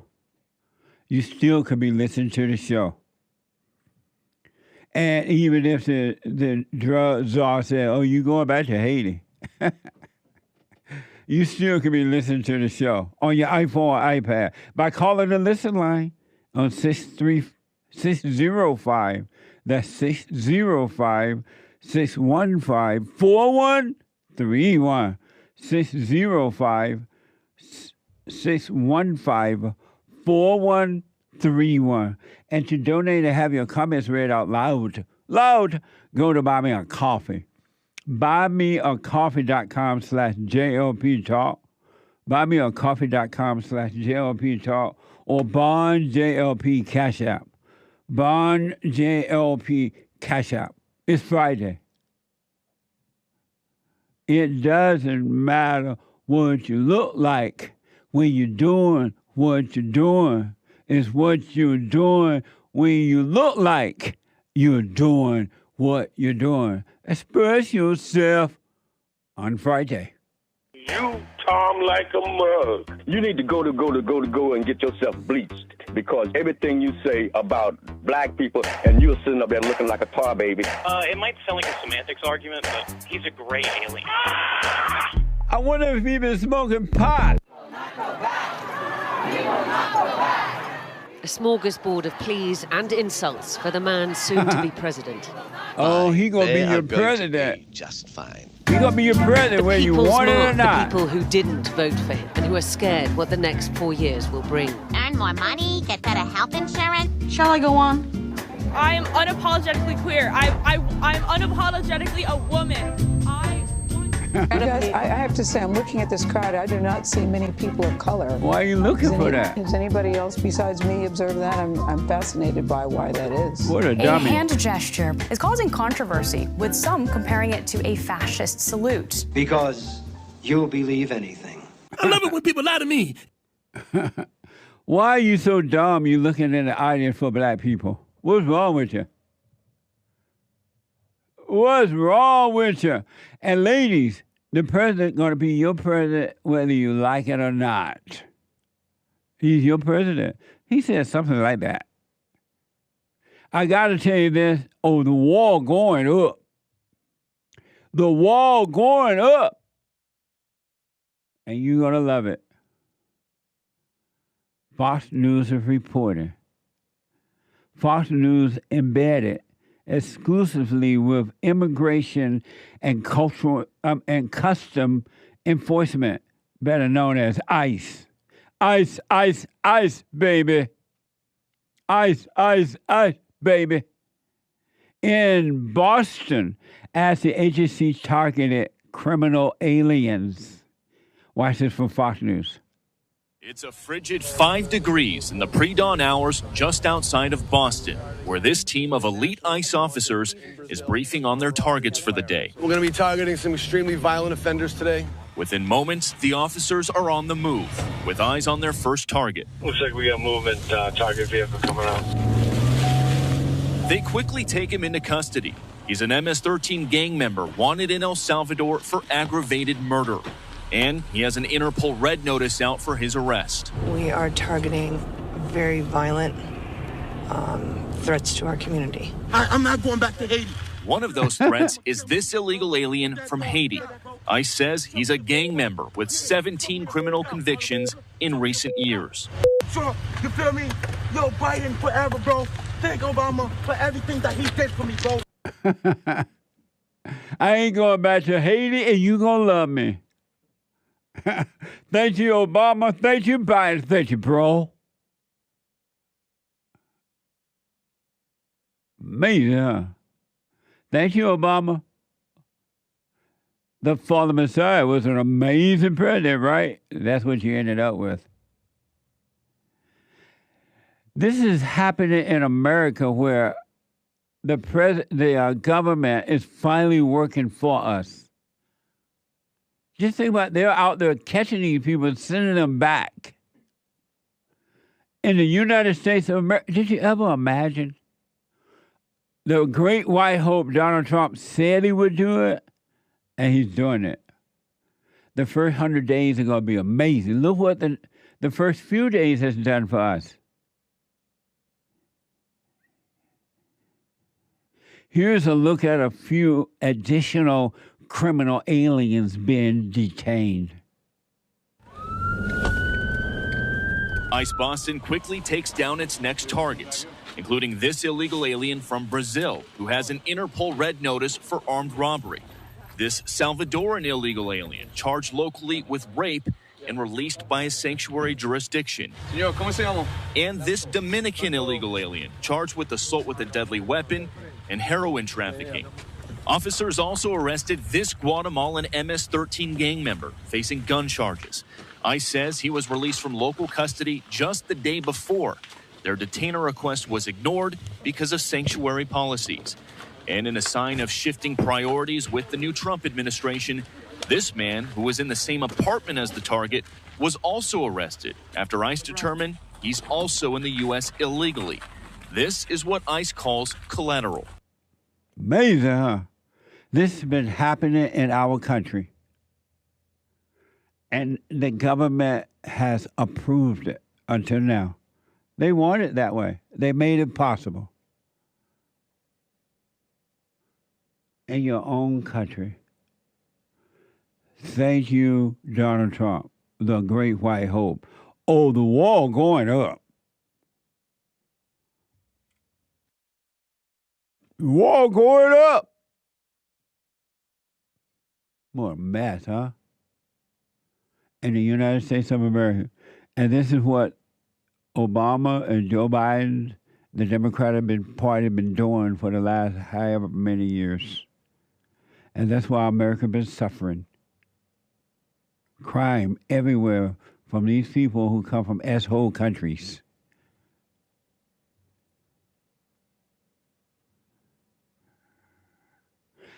One other quick thing, then I get to your calls and super chat. I want to know from you, is punishing your child like this necessary? Is this necessary? Is this wrong or right? And is it necessary to punish your child in this way? A father in Memphis, Tennessee, slaps his son for showing off a gun on Facebook. Watch this from Facebook. Do it. Just for that. Now, come help. Come help. Man, quit playing with me. come help him. These type of kids gonna get you off. That's what I'm saying. These your friends though. Your friend gonna get your ass beat. If you ever in your life listen to one of them and raise your hand at me, I will bury you and bury they dust that too.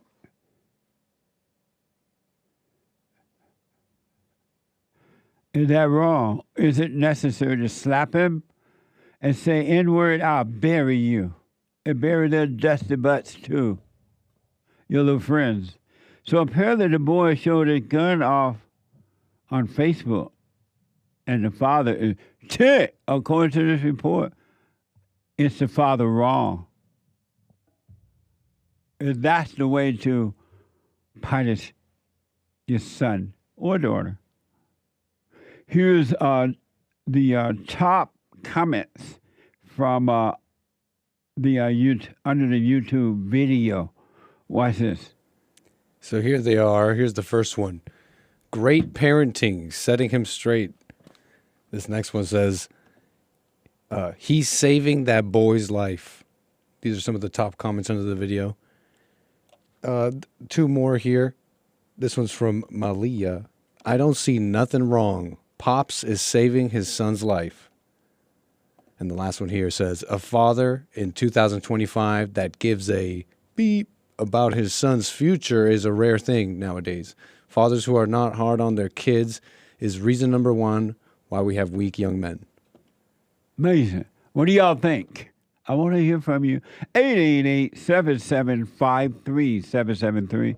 888-77-JESSE. And according to Action News, a Memphis father has been charged after he allegedly stormed into a Memphis high school to berate his son's classmate while carrying a gun. So apparently they reported that this guy had a gun on himself, and he went into the school and berated the kids who were, I guess, part of this video or whatever, and now he's been charged for going into the school with the gun. What a mess, huh? 888-7753-773. Jerome is out of New Jersey. Jerome, welcome to the show. You're on the air. Hey, Jesse, how you doing? Happy Friday. Thank you, Jerome. You too. Thank you.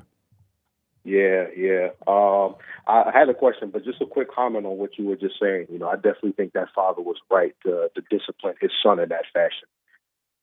And so you think he was right to slap him like that? Yeah, you know, I mean, he picked up a gun, and you have to let the punishment fit the crime.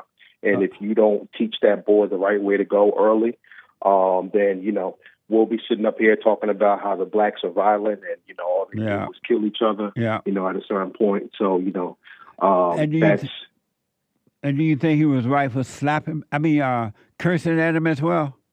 Yeah, you know, you got to put that fear in him. You know, the physical is good, but you got to get into his head, too, and let him know that my father's not playing right now. Amazing. So you think he was right? Maybe not. I mean, what did he call him, the N-word? Maybe not the N-word so much. I don't know. Which is worse, the name calling or the slapping? I don't look at that as necessarily name calling, especially from my father. I know, but which is worse, to call him the N-word or slap him in the face? Which is worse?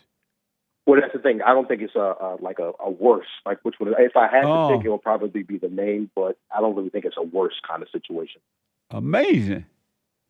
Okay, I appreciate your feedback on that, Jerome. Yeah, absolutely. So I didn't want to take up too much of your time today. Just wanted to speak very quickly about the that evangelical female pastor that was speaking to Trump earlier this week. Oh God, the so-called, she wasn't Catholic, she was Episcopalian. Episcopalian. I'm sorry, I thought she was a evangelical. My apologies. She was Episcopalian. Okay, yeah. So you were saying that, you know, Trump and you know, the rest of the people that were there, I think it was Vance and, you know, their family, that they should have, you know, got up and walked out. And I just wanted to know why you would say that. Because he's the president, and she was at this church, at this particular event, she was supposed to be praying for him, wishing him well in his effort to make America great again. She was not supposed to go and politicize. It was the wrong time and the wrong message. Okay. Yeah, I just wanted to, So she disrespected him, and that's what women do. Women hate men, and they get a joy out of disrespecting men and try to embarrass them to make them look weak and defenseless. Women get a big thrill from that. So he should have walked out on, and the whole family should have just got, and staff and everybody should have just gotten up and walked out. Do you disagree with that? Yeah. Okay, and why? So I was disagreeing with that because, and I agree with everything that you just said about, women wanting to demean and demasculate men. Yeah. But that's what she does. And then your response to what life throws at you says everything about you. So with Trump being in office, I think it would have looked terrible for him to, on his first day back in office, the first bad thing that was said to him, he gets up and he runs away. Because if we see that, then we see that you're not fit to run this country, because as president, there's going to be a million things said to him, a lot worse than that. And if you're going to let that shake your spirit, then how can you lead this great nation? But he has no obligation to listen to the devil. He should always tell the devil to get behind him and not listen to the devil at all. And he would not have been shaken as long as he didn't get angry, but just walked out, he would have been fine. Yeah, but how is that any different, from the people that don't like what you're saying, and then they leave and you play them the chicken song, and they get up and walk off the fallen state? That's the exact same thing. That's a good point, but they're not at church, and they're not expecting a "I wish you well" message. I wish you well in your job, making the country great, right? And so they would not. I'm not praying over them. Yeah, and I understand that too. But like I said, Trump is that, and it would have been worse too if, like I said, all those things, and because there's going to be a lot said. But it would have looked worse that on his first day back, he would have let a female would have caused him to run. It wasn't even a man saying that. Now, a female makes you get up out your place and take you and leave with your family and everybody. If he would have done that back on his first day, I would have looked at Trump completely differently. And I think every man would have, because there would have been no reason. Again, it was just a couple of words. She didn't curse at him.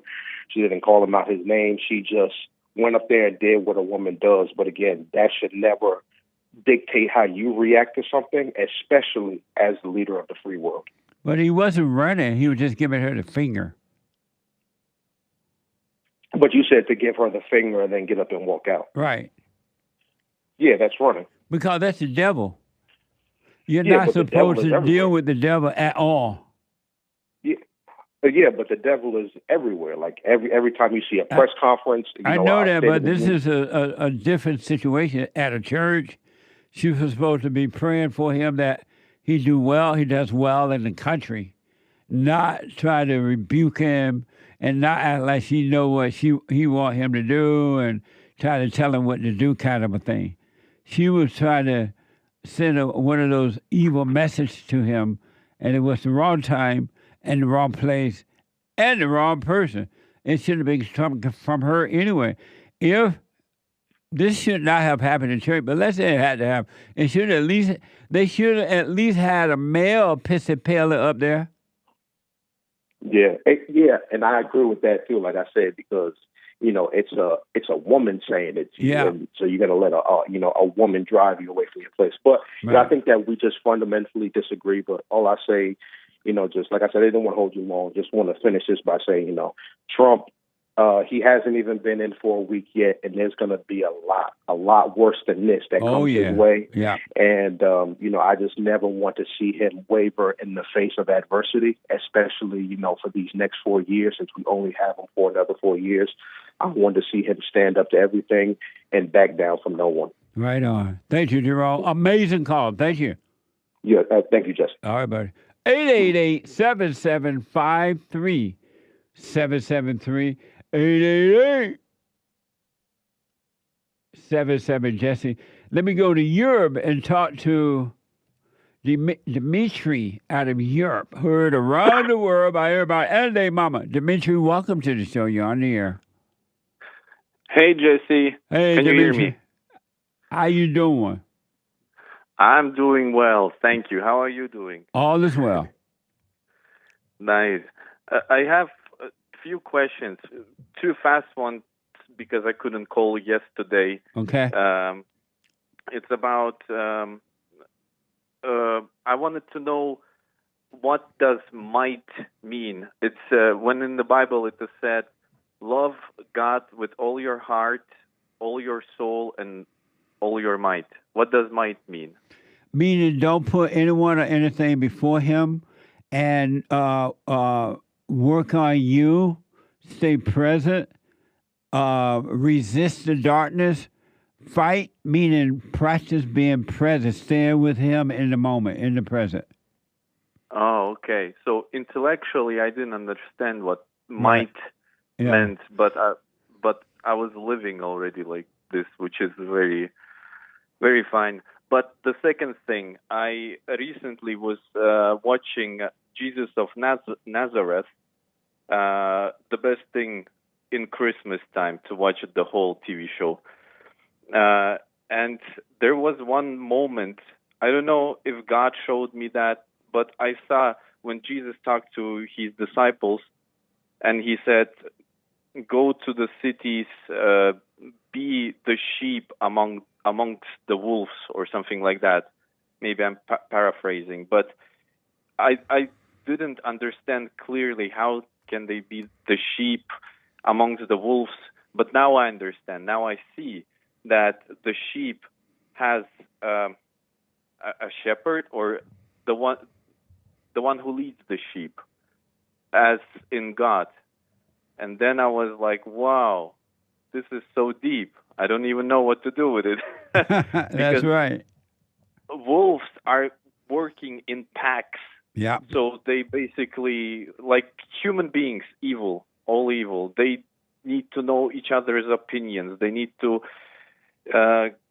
make army against someone. And then when you are a sheep, you have your shepherd, and God is leading you, the life becomes easy and simple.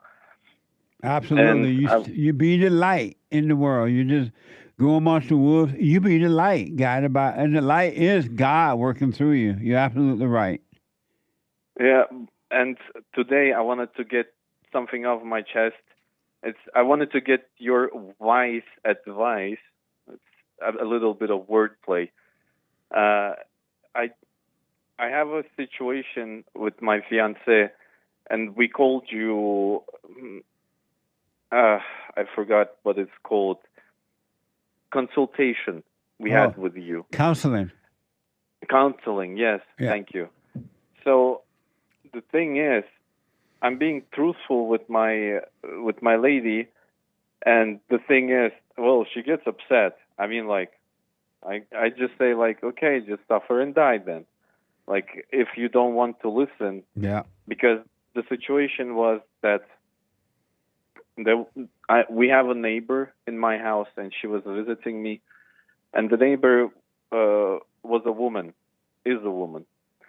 So the thing was, one time I met her downstairs, the neighbor lady, and she's almost maybe the same age as my woman. So, and we knew each other from back in the days, but it happened that she started living in the same house.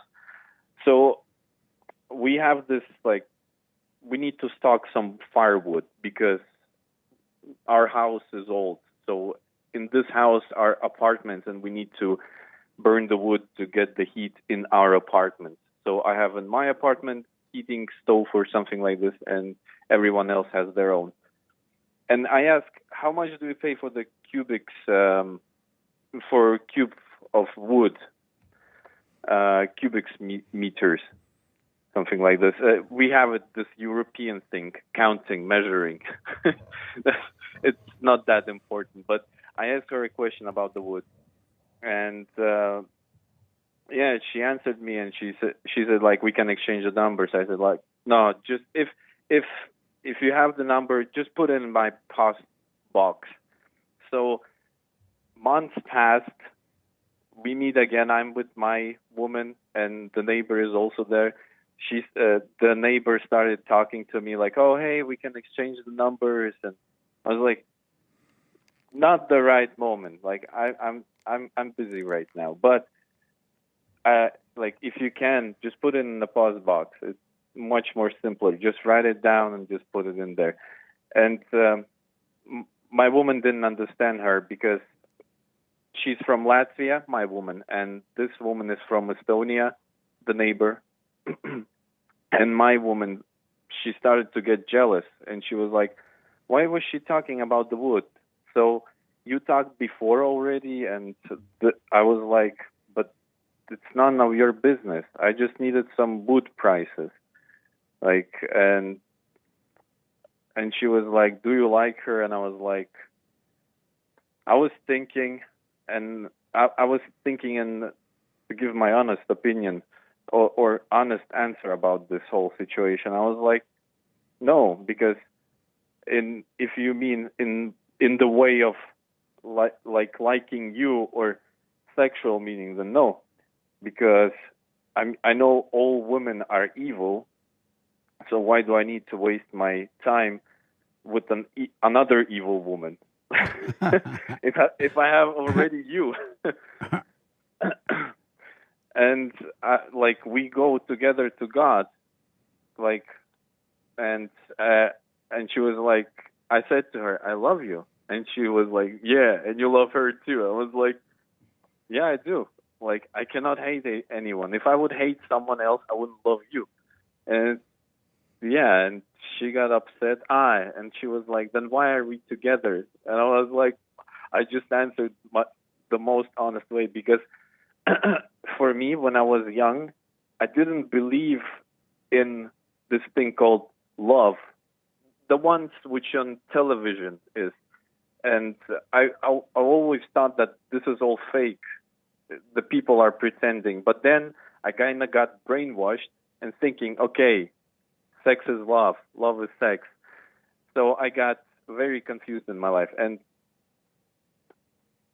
coming back to my woman, so I said to her, like, I love you. And she said, like, I got confused about what I was saying. So overall, she got very upset. She stopped talking to me. And she asked, why are we together? Like, I said, like, well, because it is comfortable. I like being with you, and it is very comfortable. And you too. You're not because of love with me. Obviously, there is something you want from me. And I mean, like, yeah, she goes crazy, and she follows mostly the emotions. You know, like, women are all the time on your back. They want to try to control you, and you're like, no, I don't want to do this. No. And because of time, your question is what? I need your advice.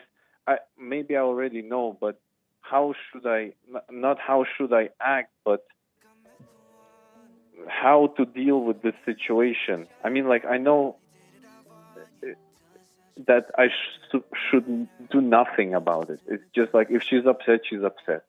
And that's it. Are you guys living together? No. Oh, okay. We live separately. And this other woman, she has an apartment in your apartment building, the same building you're in, right? Yeah. Okay. Yeah. Can you hold for a minute? When I come back, I want you to be clear with your question. But hold on, let me take a quick break. I'll be right back. D-Live, the treasure chest is open on D-Live. Back in a moment.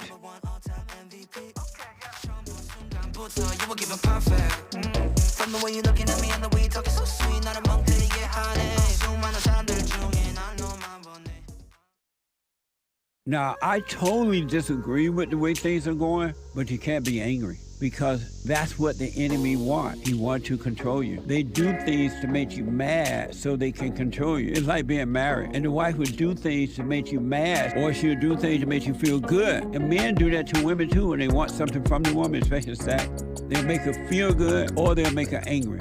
And the woman's gonna have to say, you don't want to be angry. You want to speak up. You want to disagree with what's going on. It's wrong, but do not be angry. Then you won't have fear. You won't have doubt. You won't have worries. You'll be able to see, but you got to stay away from anger. That's why you must forgive your mothers and your fathers so that you can overcome the spirit of anger. It's a spirit and it's wicked. Nothing good in anger because it has no love, folks. You need love to defeat evil. And love is not a weakness. It's a strength. It's from God. It's His nature.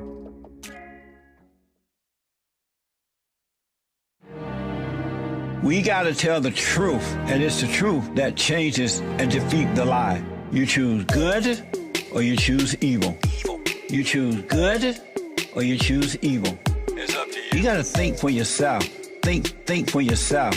And if you decide to go with evil, it's your fault. I want to show you what evil look like. They have nothing else to offer. I want to show you what evil look like from hell. Oh, they're from the gates of hell. These are children of the light. Children of the light. Godless. These are children of the light. Children of the light. They're liars. You choose good or you choose evil. You choose good or you choose evil. It's up to you. You gotta think for yourself. Think for yourself. And if you decide to... Okay, welcome back. 888-7753-773. 888-77 Jesse. The Hake Report is coming up at the top of this hour. The Hake, H-A-K-E Report.com. And at 12 noon, brand new episode of The Fallen State at 12 noon Pacific time. Shane Smith was my guest, and we had an amazing discussion. He is a stand-up comedian and a devout Catholic. Watch this. Next time on The Fallen State.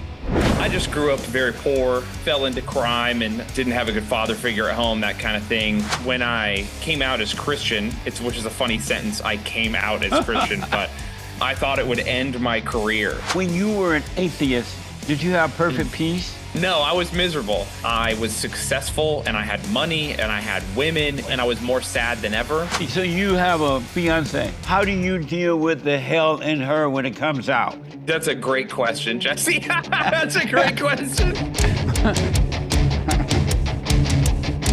Amazing.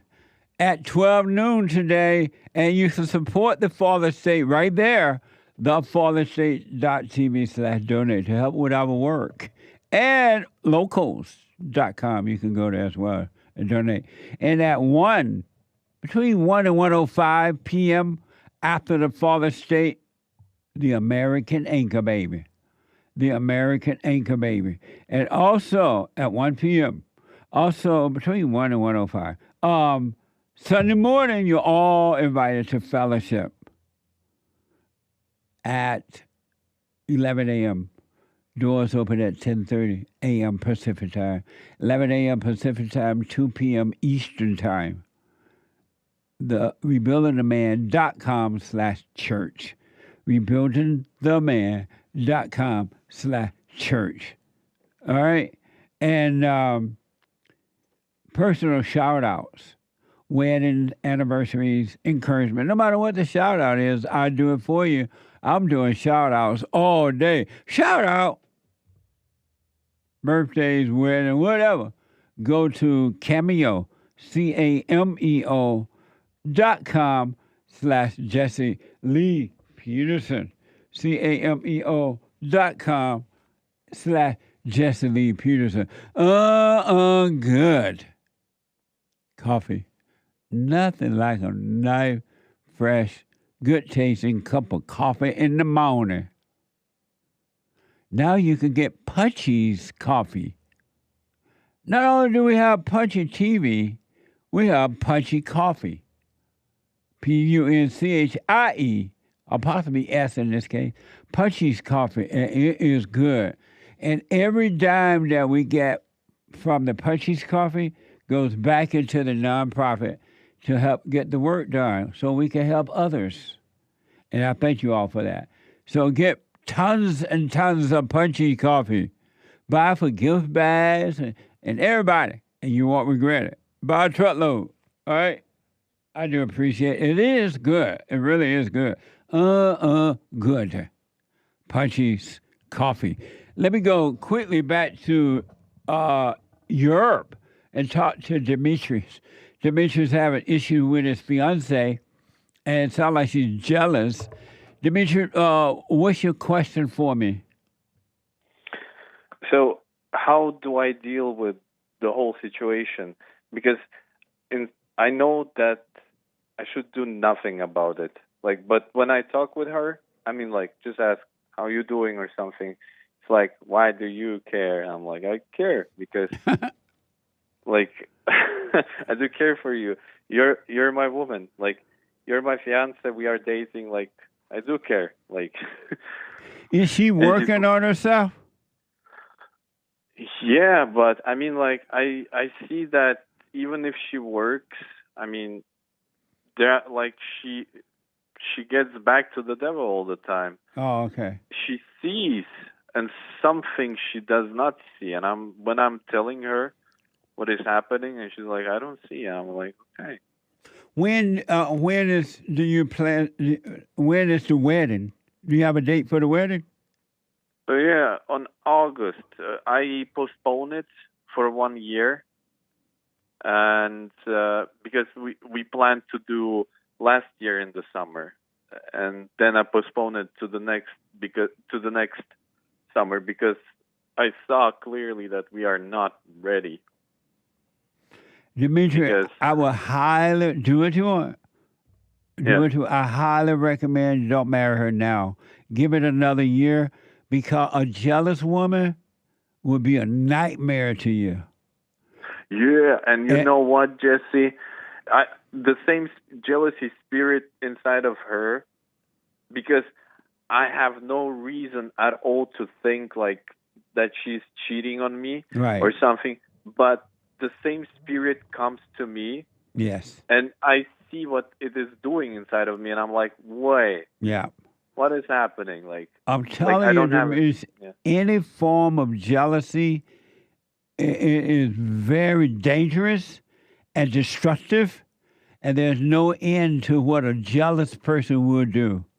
Whether they're jealous of you in a man and woman relationship, or they're jealous of you because your so-called status, or they're jealous of you because your money, whatever, right?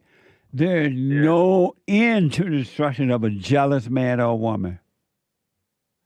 So I'm not telling you to break up with her yet, but I am saying that do not marry her until you see, not because she said it, but until you see that she's over that jealous spirit. Otherwise, it's just going to be real hell for you. There's nothing worse than a jealous person. Yeah, I agree with you because I can see that for myself also. Yeah. When this is all happening, the hell gets loose, and I'm like, okay, I'm being calm in it, and I'm like, I just let her, like, not go off, but I just say that it's not truth. That's it. Like, whatever you're thinking, you're following the devil. Like, and then from now on, to really give it the true test, quote unquote, is whenever she says you ask her, how you doing? You don't want to know, you don't love me, you love that woman. Or she said, what do you care? Do not respond to that. Don't respond at all. Don't argue. Don't get any room to evil. Stop arguing with evil. Don't try to prove anything to her, because it's just it becomes two devils fighting.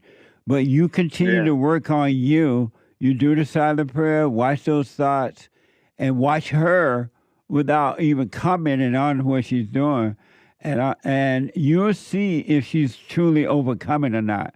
Because if she knows that you're paying attention, she can put on a front.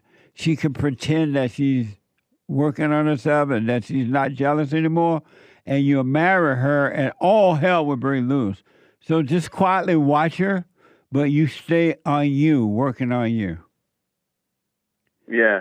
But do not, do what you want, but do not, I recommend, do not marry her now. In August or now, give it some more time, because you already see she has a jealous spirit. And jealous men and women are evil. There's no end to their destruction. Yeah. I agree. But, for example, is it evil from me to tell my woman, like, if I don't want that she talks with other men, not work-related, for example, if it's not connected to the work, like not going outside with other men. I mean, for me, it is very logical. Like, if you are with me, then we are together. Like, why are you spending time with other men? Like, or am I crazy? When you say spending time with other men, what do you mean? Well, before, like a very long time ago, before we started dating and we were without God, we were full on devil. Like I was friends with women. Like I was like the best friend of every woman. I didn't have that much of guy friends. And she was mostly friends with other guys, like, going on walks with every guy. All right. Like, and then when, like that, and I don't see a point for myself being friends, like quote on quotation marks, like going outside with another woman, walks in the parks or something like that. Yeah. I think it's wrong, like, because, why you need to get together with another devil, like, if you have already, here's what because of time, here's what I recommend is that you work on you and you notice all those thoughts and feelings that are coming, but don't call them you, don't identify with it, don't argue with them, don't try to prove anything with them, just watch them, and you will see the right way to guide her. You will see, because she got to deal with people, she's on the earth. But if you work on you, you will see if she's messing around or not messing around. You will see the right thing to do. Don't worry about that. But because if she's working on herself, she's not going to want to hang around with a lot of men. Or if you're working on yourself, you're not going to want to hang around with a lot of women. You will lose that appetite. Yes, exactly. When I came to God, back to Heavenly Father, it became so simple, and I started seeing all those like things. I was I understand. Yeah, so just stay with the silent prayer. Don't come up with your own ideas or your own plan. The light will guide you, and you'll see what to do. All right, don't listen to the ego. Don't listen to the intellectual mind telling you what you should and should not do.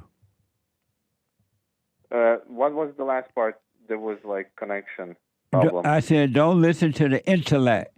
Don't listen to the intellectual mind telling you what you should or should not do, or what you should or should not allow her to do. Because we've been taught so wrong in life by our parents and churches and experts and all that crap. So live by the light and you will see what to do, all right? Oh, yeah. But do not marry this woman as long as she has that jealous spirit. It's not going to work.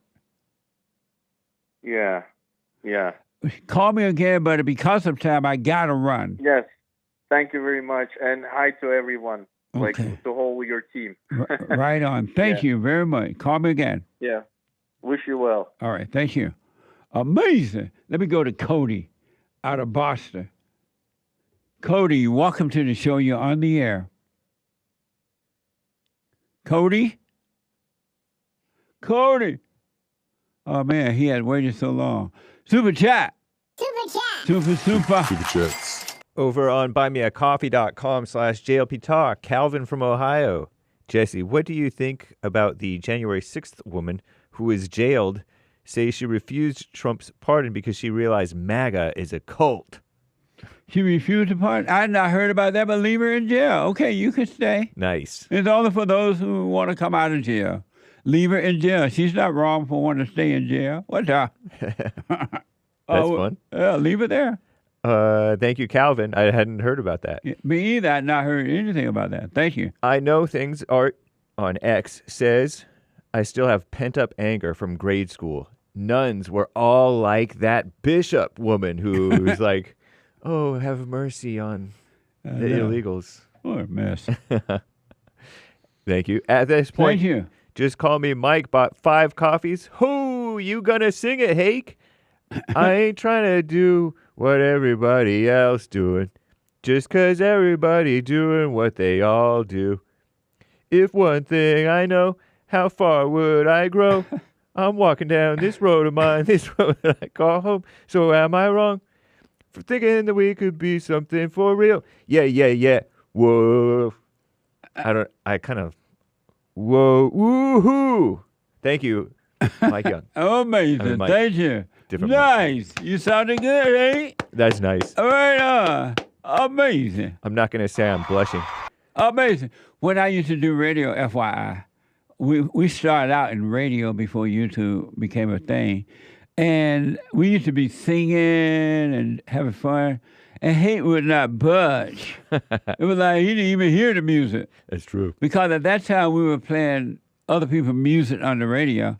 They had a thing where you can play it. That's right. We could play the copyright music. But Hake acted as though he didn't even hear the music. Indeed. Man. Thank you. Thank you, Mike. Josh in Georgia, biblical question answer. Do you pay attention to what's happening to you or what's happening in you? Neither. Yesterday I called answering the BQ saying both, but I realized after hearing Derek from Tennessee's call that it's probably not even me paying attention to what's happening in me or what's happening to me, but the ego's lie thoughts that are making it seem that I am. Better to be skeptical of everything until it's revealed clearly, he says. Amazing. Thank you. I'll put my 2 cents in on Sunday, Josh. Thank you. Tony bought a coffee. My son, do not despair. My spirit is in the air. Your walk is not alone. Your heart, go and make my own. Tony, God's love. Good morning. Good morning. Thank you, Tony. Amazing. Wanda asks in the YouTube chat, do you have anything online for women like a Zoom? What does that mean? Well, like a meeting type thing. I'm not sure. Maybe. We meet with women every third Thursday night of the month. In person only. Right, in person. And those meetings, we don't record them, video or audio, record them because as the men do on the first Thursday night, the women open it up. They're like really open it up. And we don't want that out there on YouTube. So if that's what you're referring to, no. Right. You can join church online. Right. Because that's for everybody. Yeah, church is for men and women, everybody. At 11 a.m. Pacific time, rebuildingtheman.com/church. Or you can call and set up a private counseling. At rebuildingtheman.com or 800-411-2663. Nice. Thank you, Wanda.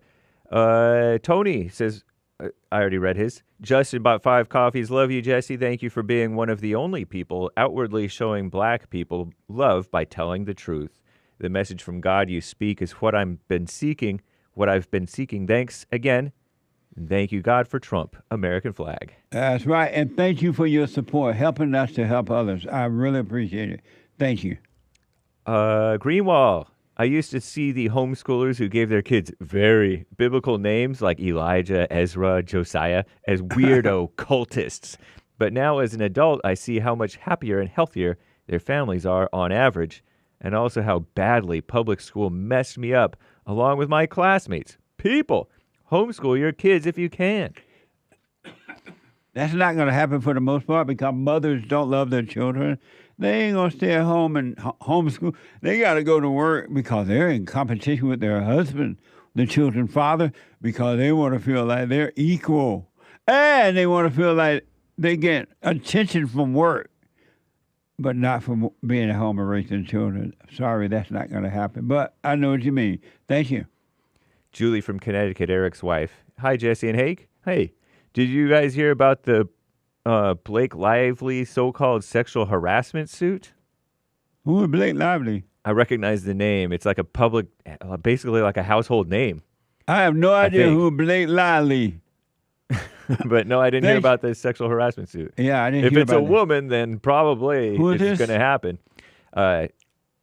Who's this Eric's from? wife, Julie. Oh, thank you, Julie. I have not heard about that. I don't even know who that is. But thank you, though. Amazing. Someone bought a coffee. I just have to say, have you noticed this team of men Trump has been assembling? I mean, good God, what a beautiful thing to see. It's amazing. What people say when people say, where are all the men? Take a look at Trump and his team because they are not messing around. Amazing. Good point. Thank you. Nice. Over on, shout out to the top contributors, Games for Rec, Coffee Talk with Sandra, Kid Combo 1, and the rest of the supporters over on D-Live. D-Live. Joe from Canada. Thank y'all. True or false? Non-spiffy super chat questions are a sign that I'm in my head and one with my daddy the devil. Yes. True. Thank you. Three coffees. True. 3 coffees from Sam Lemons. Grandpa, tell me about the good old days. Grandpa, tell me about the good old days. Amazing. Thank you. I remember I used to look up to the old man. When he talked, we shut up and listened. Yeah. We left his presence. We had something to think about and something to practice. Yeah. Women and girls served him willingly, all because he was a man. Cheers to an old man, an endangered species. Welcome back, Trump. Amazing. Thank you. Thank you, Sam Lemons. Abbreviated your chat, but thank you. 3 coffees. If you believe that you cannot be saved from sin before you die, then death is your savior, he says. Well, however you drop your body, you're stuck, whether in hell of your imagination or in heaven outside your imagination. Amazing. Thank you. Stephen from Rotterdam, the Netherlands. 3 coffees. Why the fat 27-year-old crying? Sounds like freedom to me. Laughing faces emojis. They dead. Amazing. Thank you. He referring to that video. Yeah. Yeah. 3 coffees from Seabill. The generation is doomed because of mama's boys. Laughing faces. The worst thing that can happen to a woman is a mama's boy. Just know that. Women already hate weak men, period. Men that want them, need them, and cry and do anything. They really hate mama's boys. Amazing. Thank you. The mama in Terry thinks y'all should send Joel home. He looks sick. Yeah, he's not feeling well. Kevin from Valley Stream. Thank you. Jesse, what do I do to change my life for the better? I'm sort of a mess right now. Please advise. Thank you. By overcoming the false self. See, out of your thought, drop the anger first. You got to forgive. And don't call the thoughts and emotion you, so they can be taken away from you and you'll be free. But you got to drop the anger. Thank you. Britt, 8 Forgive your mama and your daddy, but especially the mama. Yes. 8 coffees from Britt. Keep it up, Jesse. Thank you. I will. Thanks for your support. Well, I got to stop there, Hake. Okay, we'll read the rest later, guys. Thank you. Remember, 888-77-JESSE. Let me go to Linda out of Florida. Linda, what? What? Lindy. Lindy. You're on the air. Hi, good morning, Jesse. How are you? All is well, Lindy. All right. So I was calling in to ask you a question about discipline, children's discipline. Right. As a mother or as a mom, do you think that it is good for a woman to discipline in any way?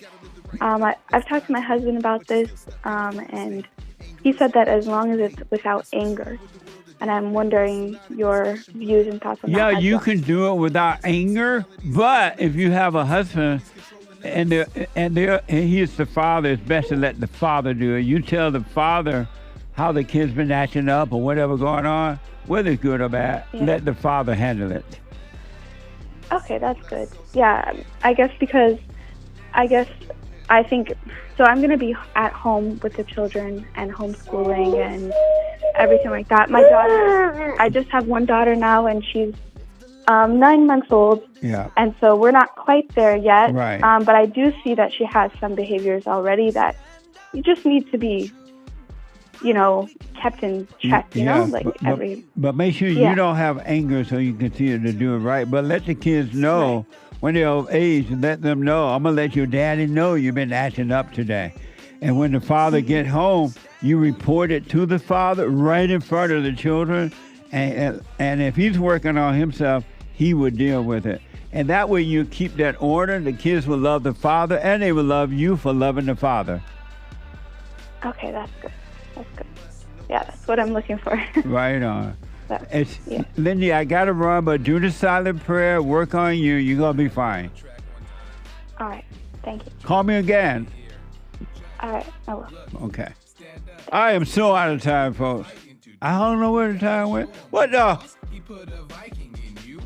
Get on that straight and narrow path. Stay away from the path of the future. It doesn't exist. Forgive your mama, all human beings, no matter who you are. Forgive your mama if you want to be free, if you want perfect peace. And forgive your father for not protecting you from your mother. And do the silent prayer. RebuildingTheMan.com/prayer. See you on Sunday at 11 a.m. Pacific time.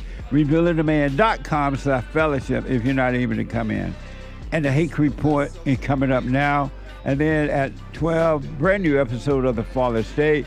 And then the American Anchor Baby. The American Anchor Baby. Thank you all for your support. We'll read the other super chats and stuff on Monday, if the Lord is willing and the creek don't rise. And thank you all for your support. Brent out of California. John, a first-time caller out of Georgia, on my mind. Robert, a first-time caller out of New York. And somebody just dropped. I'm so out of time.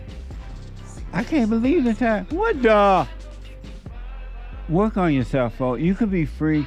Walk out of prison of your imagination, your own mind, and emotion. Come out of the prison and be free.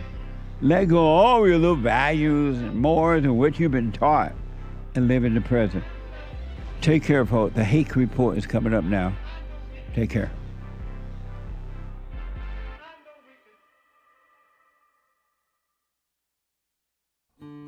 We have a counseling service, and I have to admit, thanks to God, it is the best counseling service on this side of heaven. I counsel with men and women, families, individuals around the world. Most people are unhappy, they're miserable, they have rough lives, they're depressed, suicidal, young and old, of all races. I understand, I know why, and I do understand it. Because exactly what's happening in me is happening with everybody outside of me, inside of them. And I've noticed that with those who really, really, really want to understand, they overcome it just like that, out of one counseling session. If you need counseling, you can go to RebuildingTheMan.com or call 800-411-2663. 800-411-BOND. Best counseling service on this side of heaven. I'm 32 years old now, and I've been clinically depressed since I was 17 years old.